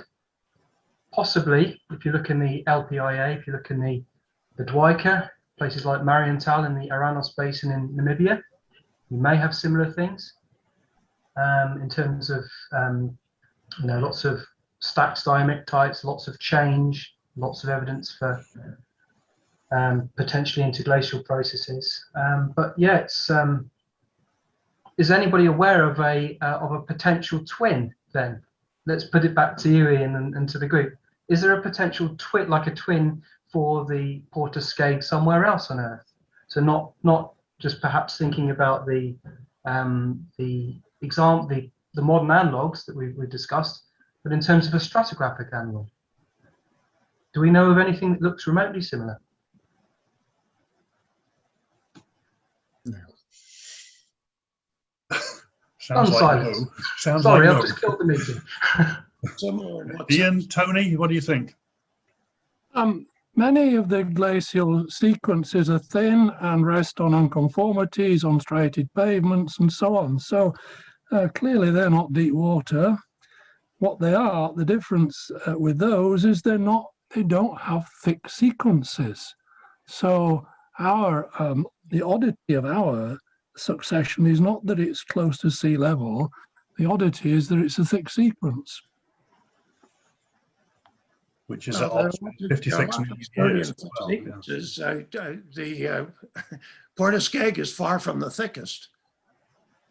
There are Sturtian sequences in Australia and Namibia that are twice the thickness of the Port Askaig, but they're very local. I mean, I think the story is that they're thick locally but thin regionally. Okay. The average thicknesses are low, but they're very local, and this is, of course, it makes good sense with ice dynamics. Look at the basement underneath the East Antarctic ice sheet. There are these overdeeps, and you have the potential. They may be empty when the ice recedes, but they have the potential to be filled with very thick, locally thick deposits. And it's been said repeatedly at the meeting that the Garvellachs are significantly thicker than the Port Askaig elsewhere, even in the Dalradian, which is only a small segment of the basin in which it sits. You include East Greenland and Svalbard and the whole Appalachians. In fact, the whole periphery of Laurentia. Yeah, I think I agree with that. I think you need to distinguish the two intervals of cryogenian glaciation. The Maranoa and the Sturtian are quite different, and the Sturtian mostly characterized by quite thick successions of glacier marine sediments. And it's the Maranoa where you might find the striated pavements, etc. But I think another thing that sets the Port Askaig apart is these carbonate units and some primary and detrital. It's a whole mix of these carbonate precipitations, and Max sort of pointed to that. And I think it's actually quite interesting. You have 56 million years, but not tremendously high sedimentation rates. Actually, it's a miserable amount of carbonate, really, for a tropical sequence. Absolutely miserable. And there aren't many successions in the world where you have carbonate in that interval. So I don't think you need a lot of silicate weathering to produce that tiny amount of carbonate. I can see Paul saying we're on the same page there. So I think that's the anomaly, actually, that there isn't more, really. If you got weathering, you have to have carbonate in an environment, right? I mean, of course, a lot of the carbonate's going into solution because of the increasing ocean acidification, but not all of it. But everything you're saying though is grist to Bruce's and Roger's mill and saying that we don't have a 55 million year record here. That's what they're worried about. Well, you have a 56 million year record if the Garvellachs is pre-Sturtian and something above the Bonnehaven is post. There's 56 million years there. I'm not saying it's all represented by sediment, but on the other hand, many people have argued in this meeting that the Garvellachs is a relatively complete section. Of course, it's got lots of holes in it, but it's relatively complete. And it does represent a 56 million year interval, whether the hiatuses or not. So as far as the accommodation, you don't need much accommodation. In fact, it's rather surprising that the whole thing isn't sunk into the abyss, given the great thickness of the succession in which it's in. And I must say, I have grave doubts about this 800 million year maximum age constraint for the Dalradian, because if it's anything like the Hecla Hook, well, we have the Bitter Springs anomaly, which is 800 million, and that's high up in the Hecla Hook. Okay, it's up into the Academiker Brian in the Svanberg Fjellet. And so with the whole Fetteran and below that, the Hecla Hook must begin long before 800 million. Paul, the age of the base of the Dalradian is really a red herring. It's the age of the stuff above it that's the crucial thing to this duration. So we've got these very good dates on the volcanics at 600, and they're about getting on for 10 kilometers above the Port Askaig.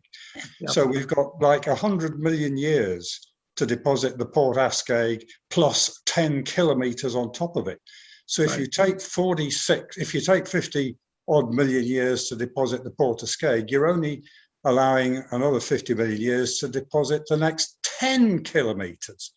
It kind of doesn't make sense, because there's the sedimentation rate. I mean, half of that is a shallow marine sequence, which is clearly, full of disconformities. It's relatively slowly accumulated. So to have that tenfold change in subsidence rate, it certainly would have increased upwards, but it just doesn't hang together. The age of the bottom really doesn't matter. Nobody's arguing that the base of the Port Askaig isn't the quarter sturtian age 700, 720. Everybody's totally happy with that. It's what's the top that the concern is. Yeah, well, and there's just bears on what the subsidence rate is during the Port Askaig glaciation.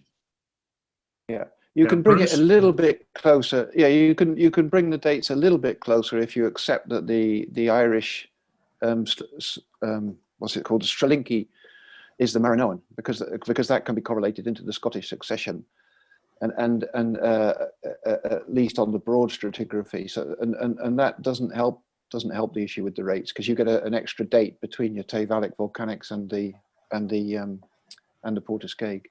But yeah.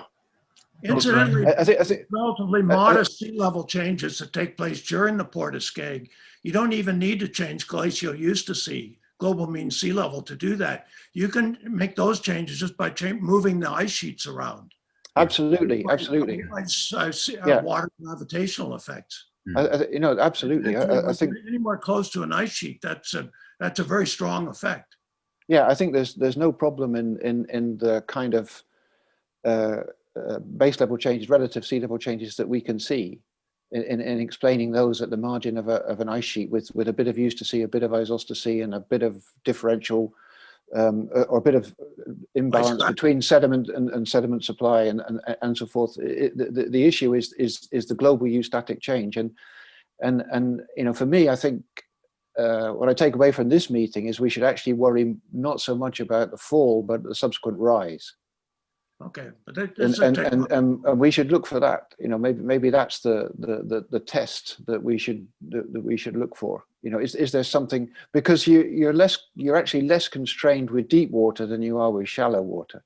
Yeah. So Bruce, I need to take if something's 10 meters, Bruce. whether something is 10 meters or 200 meters is difficult to work out. Whether it's 0 or 5, you can probably tell. Yeah. So. Okay.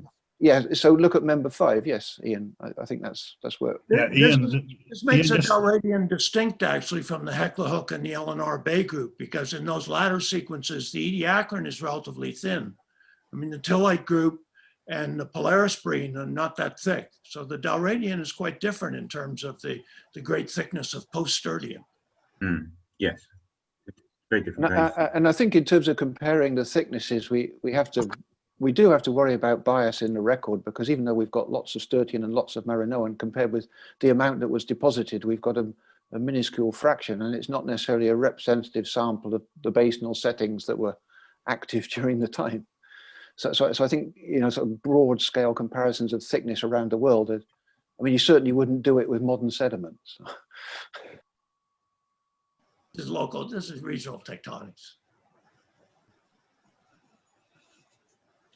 Can I haven't had any feedback yet about the carbon isotope decrease, and because I understand that is something that could be predicted from carbon system modeling, with a cessation of photosynthesis or great reduction of photosynthesis and input of volcanic CO2 into the ocean.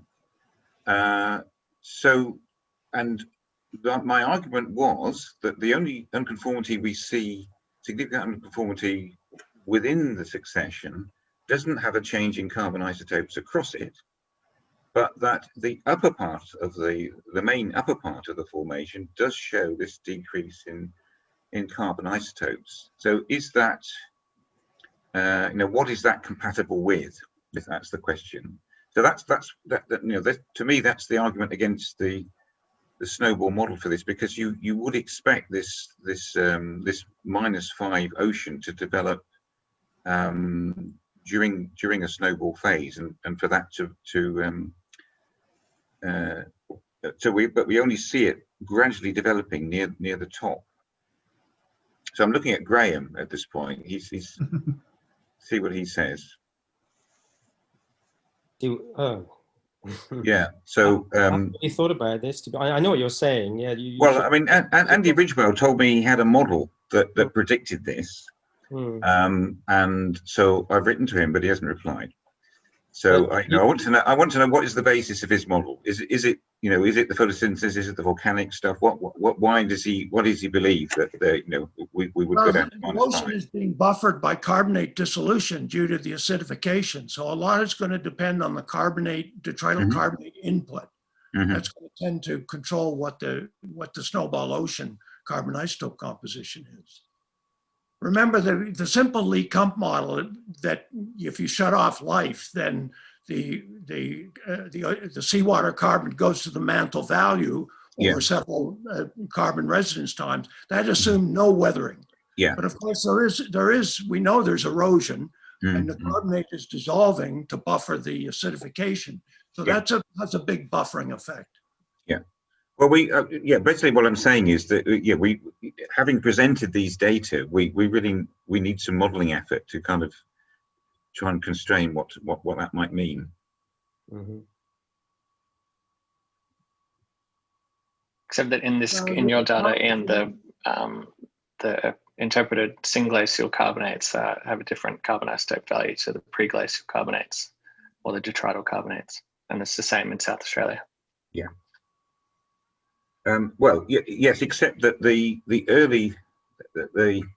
we only see this kicking in after the first 10% of sediments have been deposited. Up until then, the carbon isotope signature is around 0 and stays around 0. True, but a lot of the preglacial carbonates have positive values. Is that right? They do, yeah. But what I'm saying is that you're 10% up in the glacial formation, in the Port Askaig Formation, and you're seeing concretionary dolomite, which is still averaging around 0, which has shown no sign of any impact of processes that are reflective of the panglaciation. And it's only above that, in the upper 90% of the formation, that you see this gradual decline.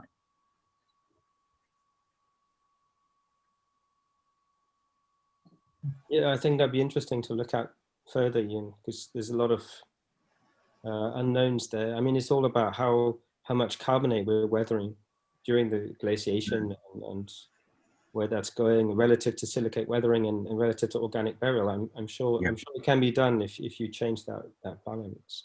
But then why it's going down, that's kind of another question. Yeah, I'm sure you can make 0 though. But I actually had my hand up about something else. If I can go back go ahead. A little bit. We may have a potential another time marker for the Islay subgroup, because following on from what Graham Leslie said yesterday about the strontium isotope values, I had a look at the Thomas et al. Paper again, and there is actually one value from the Islay subgroup at a place called, and I've never been there, Water of Nocte. I don't know if anybody knows the Water of Nocte semi-peelite and limestone unit west of Aberdeen. And it's a very interesting number, actually. It's 0.7071. And 0.7071, we know that that subgroup is not pre-cryogenian because it's above the diamictite. So it's not, we don't have to worry about the older stuff, but also a value which would be a maximum constraint on seawater cannot also be Ediacaran. So that would mean that level within the Islay subgroup is consistent with the cryogenian non-glacial interval, because those values are very typical of that non-glacial interval. So I think it's just one more piece of evidence that roughly Tony Prave's stratigraphic framework is quite consistent with at least the strontium isotopes. And in the chat, we talked a little bit about sulfur. So there's potential with more data to actually sort of work that out, where that non-glacial interval is, whether that's consistent with the Stratinci conglomerate or not. But with one value, I wouldn't stake my life on it, but I think it's very intriguing anyway. I just thought I'd just throw that out there. Yeah, so just to reinforce what Graham is saying, what he's saying is you've got a value that is that will not have increased during diagenesis. So it can only have been originally lower than that. It can't have been higher than that, and that gives us a constraint between the two panglaciations. So that, but it's only a single data point. Whereas what Graham Leslie was saying yesterday, he was pointing to some data points that were very deep in the Diradian, but which could have been raised by a diagenetic alteration. So actually, they weren't providing a constraint. Yeah. Isn't the water of Nochte the Garvellach limestone? Yeah. Well, I don't think so. No, I think it's not that high up. No. Yes, I'm just looking at the paper now, the Thomas et al. Paper, and it's clearly low in the Argyll group, in the Islay subgroup, as Graham has said. Roger might know. What is your?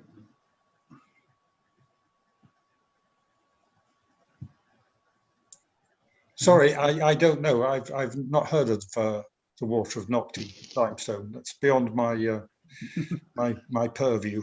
Sorry. That's okay. Anyway, I need to go there quite soon. While we're talking dates, Patrick was on talking about the ironstones, and Patrick is also trying to get some dates out of these ironstones from Garvellach and Islay using monazite and xenotime. Maybe you could just give us a little couple of minutes on that, Patrick, if you're still there. Yeah, I'm still here. So one of the benefits of these ferruginous facies in the disrupted beds is that they're enriched in phosphate. So we have a lot of phosphate mineralogy going on in there.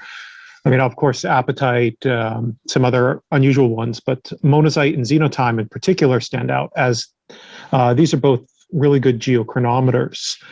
The monazite, which is much more common and unfortunately for me, the easier one to work with, appears to most likely be metamorphic based on the textures.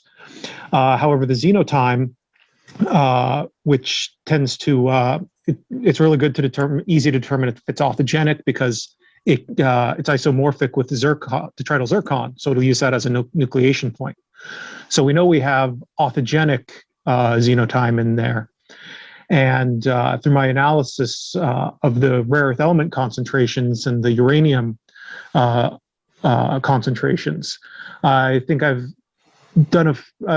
fairly well convinced myself, but it's always easiest to convince yourself, that it appears to be diagenetic in origin.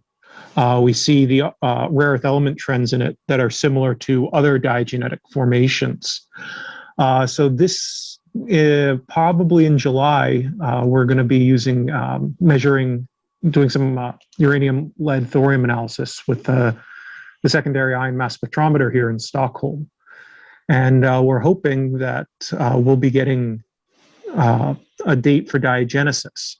It is complicated by the fact that, yes, there has been green schist facies metamorphism because xenotime can also grow in metamorphic environments.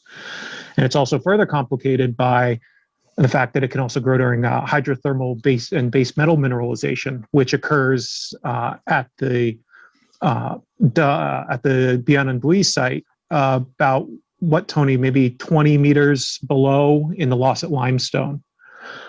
So we have these complications that we have to look at, but the evidence I've seen so far is pretty strong that we should hopefully be able to get a diagenetic date out of the disrupted beds using this methodology. That would be cool. Is that in the ironstone, Patrick? Sorry, the xenotime? The xenotime doesn't crop up in the actual in the ironstones, the true ironstones, as I mentioned earlier. It's dominantly in the ferruginous diamictites and the siltstones. And one of the benefits, or one of the good things that I've seen is that in Islay, where we've seen a much stronger alteration, in the disrupted beds is that the rare earth element trends are the same there as the ones that have formed xenotimes in the Garvellachs. So I think we have a good sign that they won't have been, we wouldn't have seen lead loss, or then we don't see two different populations, metamorphic, hydrothermal, and diagenetic. We see there's only one population, and xenotime is also resistant to lead loss up to lower amphibolite facies is where you start seeing that. So I think the disruptive beds have provided a good opportunity for this. But yes, it's specifically, it's cropping up in the iron-rich facies, the ferruginous clastics. Ying, you had a question?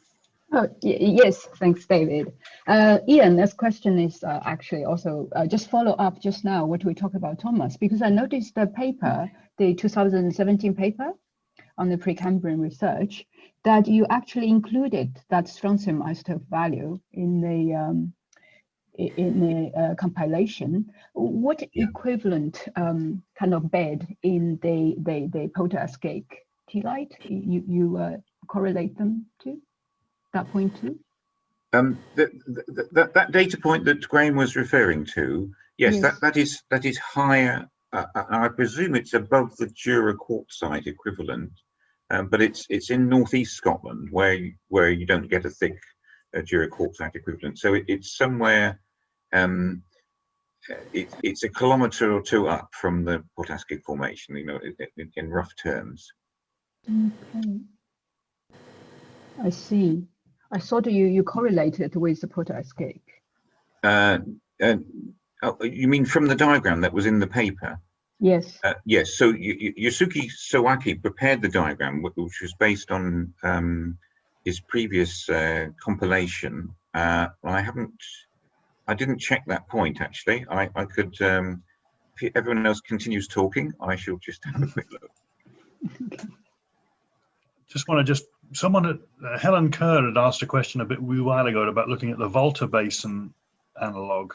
Does anyone know about the Volta Basin? Maybe Helen, if you're still there, could tell us about it. Susanna Porter and Ann Nadalek wrote a nice paper on the Volta Basin succession about 12, 14 years ago now. I can send you the reference. There's not too much diamictite, not too well exposed. There's a nice Maranoan, and there's a nice Maranoan cap, quite thin, but well developed.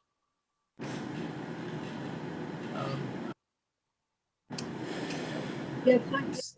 I just came across it in the last week or two, speaking to the Ghanaian Petroleum Development Corporation, because they were looking at it from a petroleum systems point of view. I'd not come across it myself before, and I just, having read around it a bit in the last week or two, it strikes me that there are some similarities. So it was really just for my benefit to make sure that you're all aware of it. And, it seems to have. I'm looking at a paper here by a French team, but I think Graham's been. Well, Max Denou at Marseille did excellent work on the cryogenian glacial sequences all around West Africa and Craton, particularly in Taudeni Basin.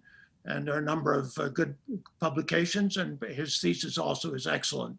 And he worked in Senegal and Mauritania particularly. And then, of course, there's also the very interesting Maranoan sequence in Algeria that was worked on by Bertrand Sarfati and Alexis Moussine Pushkin. Yeah, it's very analogous, actually. The Taudeni Basin, the Volta Basin, the cap carbonates, has barite and phosphate as well. Very similar to the Algerian from Sarfati and Yeah. Graham has also been in Attar in Mauritania. Beautiful. But I don't know the political situation in Ghana, because that would be a place that would be great to visit. But I know in the Taudeni Basin, you almost can't go anywhere now for political reasons or just hijacking reasons, which is a great shame. Yep. I just looked at the paper, Ying, and that data point it's been put at about the level of the Bunnahabhain dolomite, but that's just an arbitrary place to put it because it actually occurs in northeast Scotland, where the stratigraphy is different in detail. So but it is in a stratigraphic position, above the Sturtian and clearly well below where we think the Marinoan is in the Scottish succession. So it's certainly worth further work on that. Yeah, that would be cool.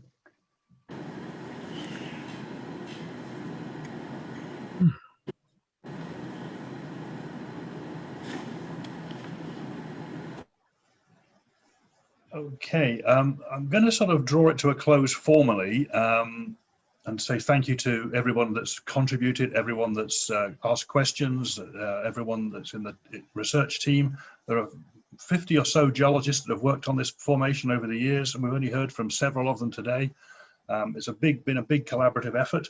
I'd like to thank them all. I'm about to have an Islay whiskey. I'm sitting on Islay. I'm going to have a Bunnahabhain and say thank you to everybody. I'm going to leave the meeting open so people can just unmoderatedly just talk to each other if they want to or disappear. But I'm just going to have a wee whiskey. Thank you very much, everybody. I hope you've enjoyed the 2 days.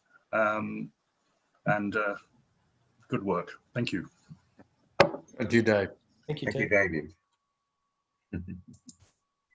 Can I say something actually there, just for from the subcommission's point of view there? Just like, I think this 2 days meeting just is fantastic. It has kind of presented a new form kind of meeting, especially during the COVID difficulties, that will actually be able to see so many fantastic drone footages and photos, and also the accumulation of all these years from, like you said, David, 50 geologists, hard work. So I think, thank you, all of you, to put this fantastic meeting together.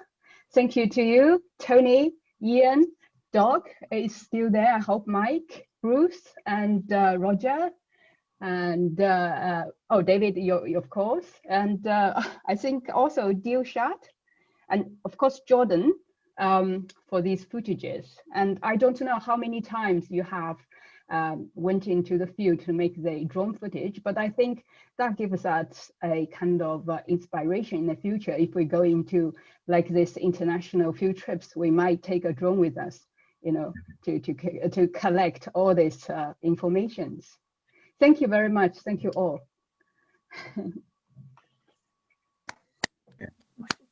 Yeah. Great work. Yeah. Go back to sleep now, Paul. You've been up since 4 o'clock this morning. It's true.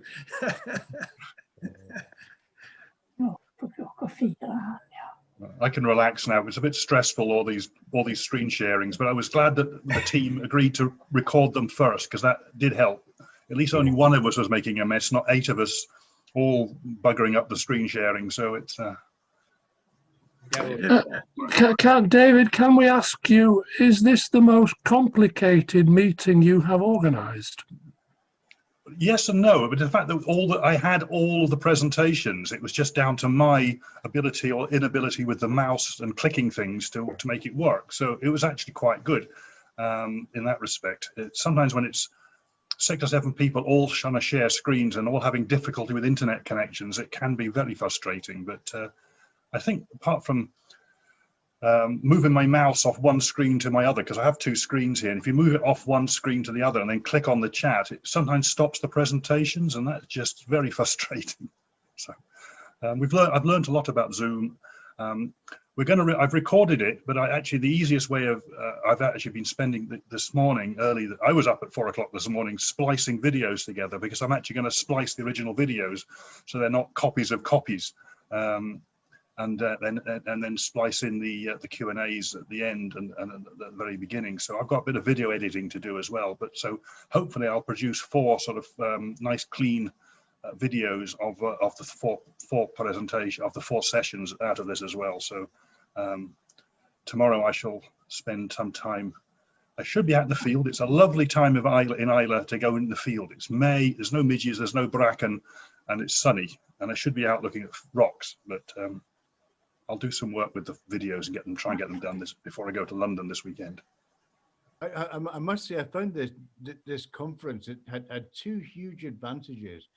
But first of all, as a presenter, it's much more relaxing to have pre-recorded my presentation, and then when it runs, you can just sit there with your feet up rather than having to perform at the time. And so it's allowed me to kind of witness the meeting far more than I would have if I'd had 3 or 4 presentations myself. But secondly, and I think far more importantly, the online format, and now that we've all gotten so used to Zoom, you know, during the pandemic, it's meant that far more people could attend this meeting than could have fitted in a physical meeting and flying from all over the world to attend it. And it's a much more democratic meeting, so that Dilshad was able to attend without the nightmare of obtaining visas and so on. So I think that there's definitely a role for this kind of meeting, even when the pandemic finally does end. Yeah, I think that's right. That our world has changed, and I think but there's no substitute for seeing real rocks as well. Oh, we still are. Even Roger Anderton's got into Zoom. Yeah, at some great personal cost, I may add. But well done. Thanks, Roger, for persevering with it. I know we've had some issues with it, but you've done it. You've got there. So well done. Yes, thanks, Dave, with your help.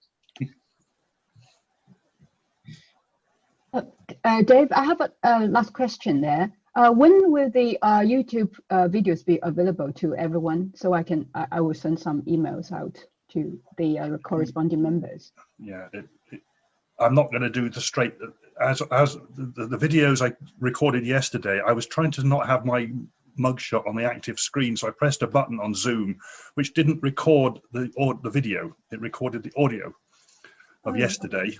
So that's why I'm going to splice together. Luckily, we'd recorded everything, so I can just splice together the original recordings, which is actually better quality anyway. So I'm going to do that, but I have a video splicing job to do to create the 4 videos, which I'll then upload to YouTube. I can't promise I'll finish them tomorrow, and I'm leaving Islay on Saturday, and I'm driving to London to see grandchildren and my mother.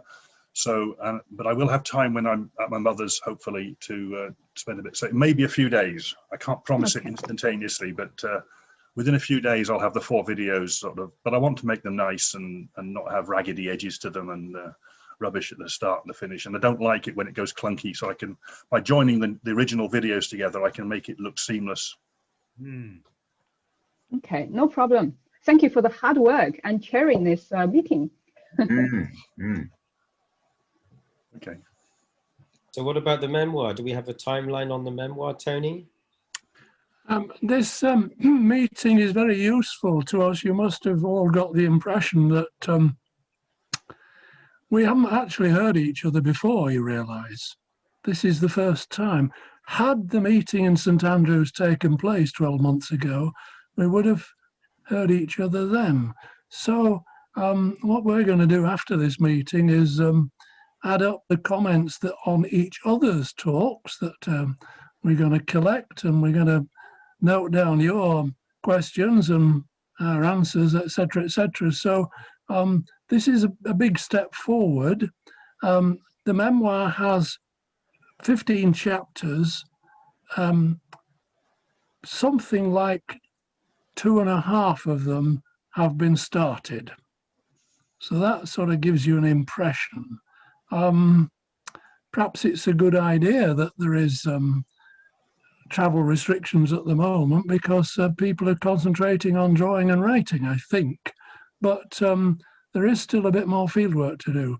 So we shall not be making the 50-year anniversary. There won't be anything published in 2021. My guess is it's going to be a couple of years. But anyway, solid work is starting. Thanks. Yeah, the bits I've seen you produce, Tony and Ian, for starters, it looks very impressive. It looks like it's going to be a major piece of work and a wonderful compilation of all the multidisciplinary approaches to this fantastic bit of geology.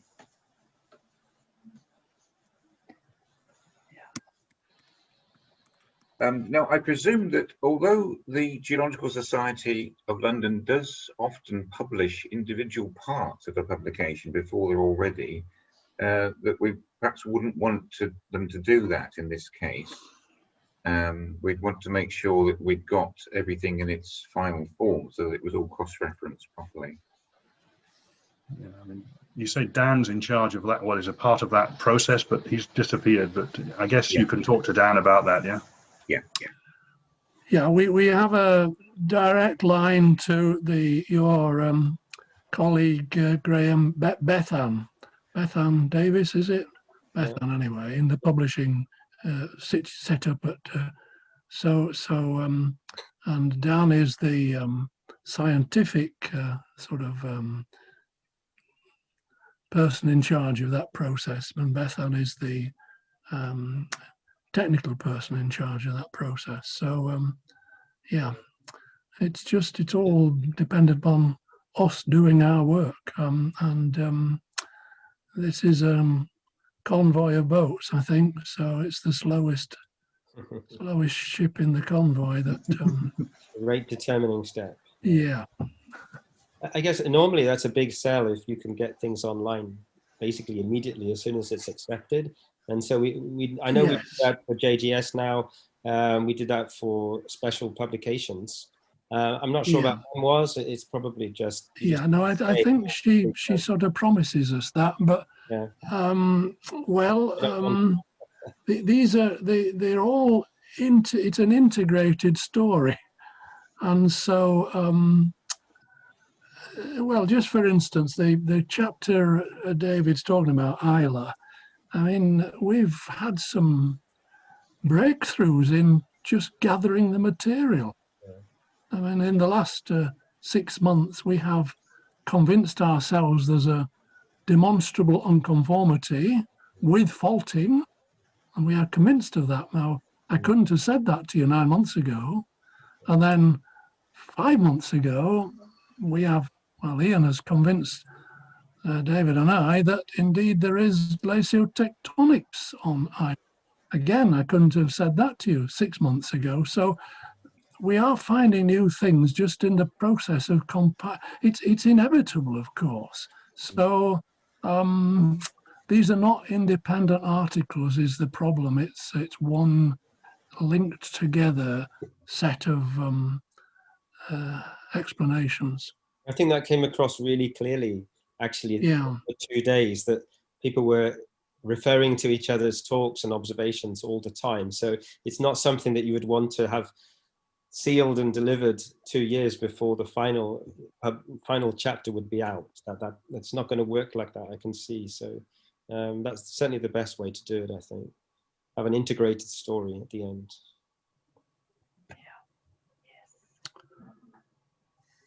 Yeah. But I mean, there's some very enthusiastic people. You've all seen that. And I mean, just that 80 to 100 of you have listened to us shows there is great sort of interest and enthusiasm, and that's encouraging again.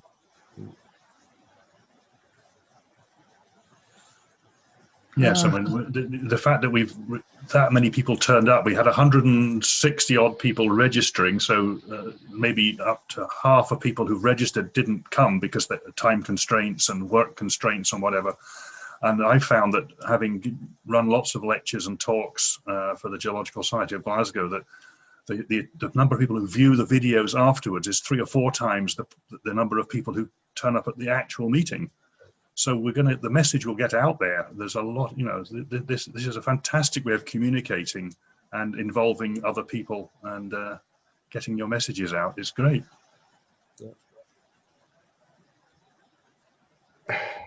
Tony, everybody, all the speakers, as one of the other 2 who went with Tony to the islands in 1962, at the behest of Wally Pitcher and Rob Shackleton, I have been back once or twice since, but I had 3 weeks on the islands in 1962. It's fond memories of those, and it's wonderful to see them today with the quantum leap into drone technology. Things we couldn't approach on the cliffs on the north coast of Garvellachs and places like that, now all revealed in beautiful, beautiful complexity and detail. Fascinating stuff. Glad to hear it all. I look forward to seeing more of it as well. Thanks, Jeff. There are people whose names are on the screen, but I don't know whether they're listening. But Ian DL, are you listening?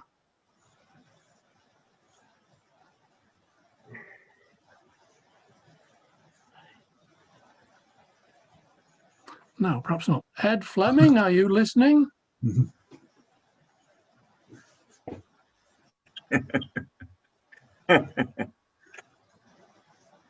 No. A405635 is.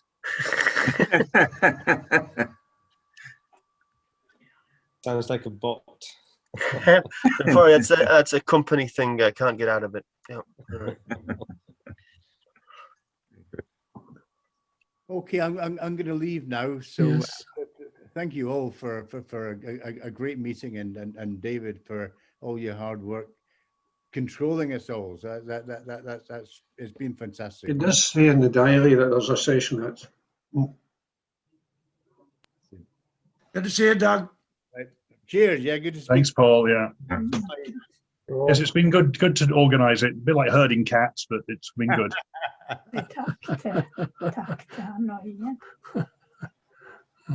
We'll say that. Yes, David, it wouldn't have been possible without you. So thank you very much for helping us. I'll do my wee and bit. continuing to help us. So, Ian, are you set up for tomorrow's meeting of the subcommission, Ian? Oh, she's talking to someone else. Talking on the phone to someone else. Right, Yes. I'm going to go anyway. Right. Very good. Terrific to see you. I'm glad it was good for you, Tony. Yeah, I think that was terrific. Okay, she's waving. Bye. See you again, Tony. Take care. Bye, Jeff. Bye. Well done, everybody. This is Roger. I'm going as well. That was mind-blowing. I've got to go and have a lie down now to recover from all that. Thank you very much, I'll everybody. have another whiskey later. Yeah. Good man. See you soon. See you soon, Roger. Bye. Yeah, good work with those drones. Yeah, Jordan's not on today. He didn't see Jordan today, did we? But he's done great with the drones. It's been brilliant. Yeah. Right, I'll say cheerio as well, everyone. Cheerio. Yes, Mike. That's right.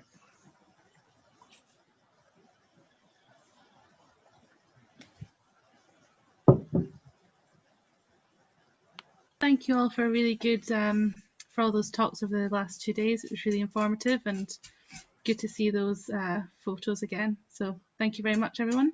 I'll speak to you later. Thanks, Kirsty. Yeah, Kirsty did her undergraduate mapping on Islay. So I did, yes. Oh, me 7 too. weeks. Oh, did you? 7 weeks. I did mine around Lossett.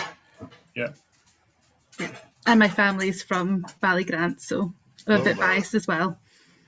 Good connections. Yeah, well, glad you managed to get to see this today and see how it's progressed and and keep interested. Yeah. Yes, absolutely. I'll talk to you about GIS as well sometime. No problem. Okay. Thank you. Bye. Thanks, Kirsty. Okay, bye-bye. I'm also going. Bye-bye. Okay. Thanks, Graham.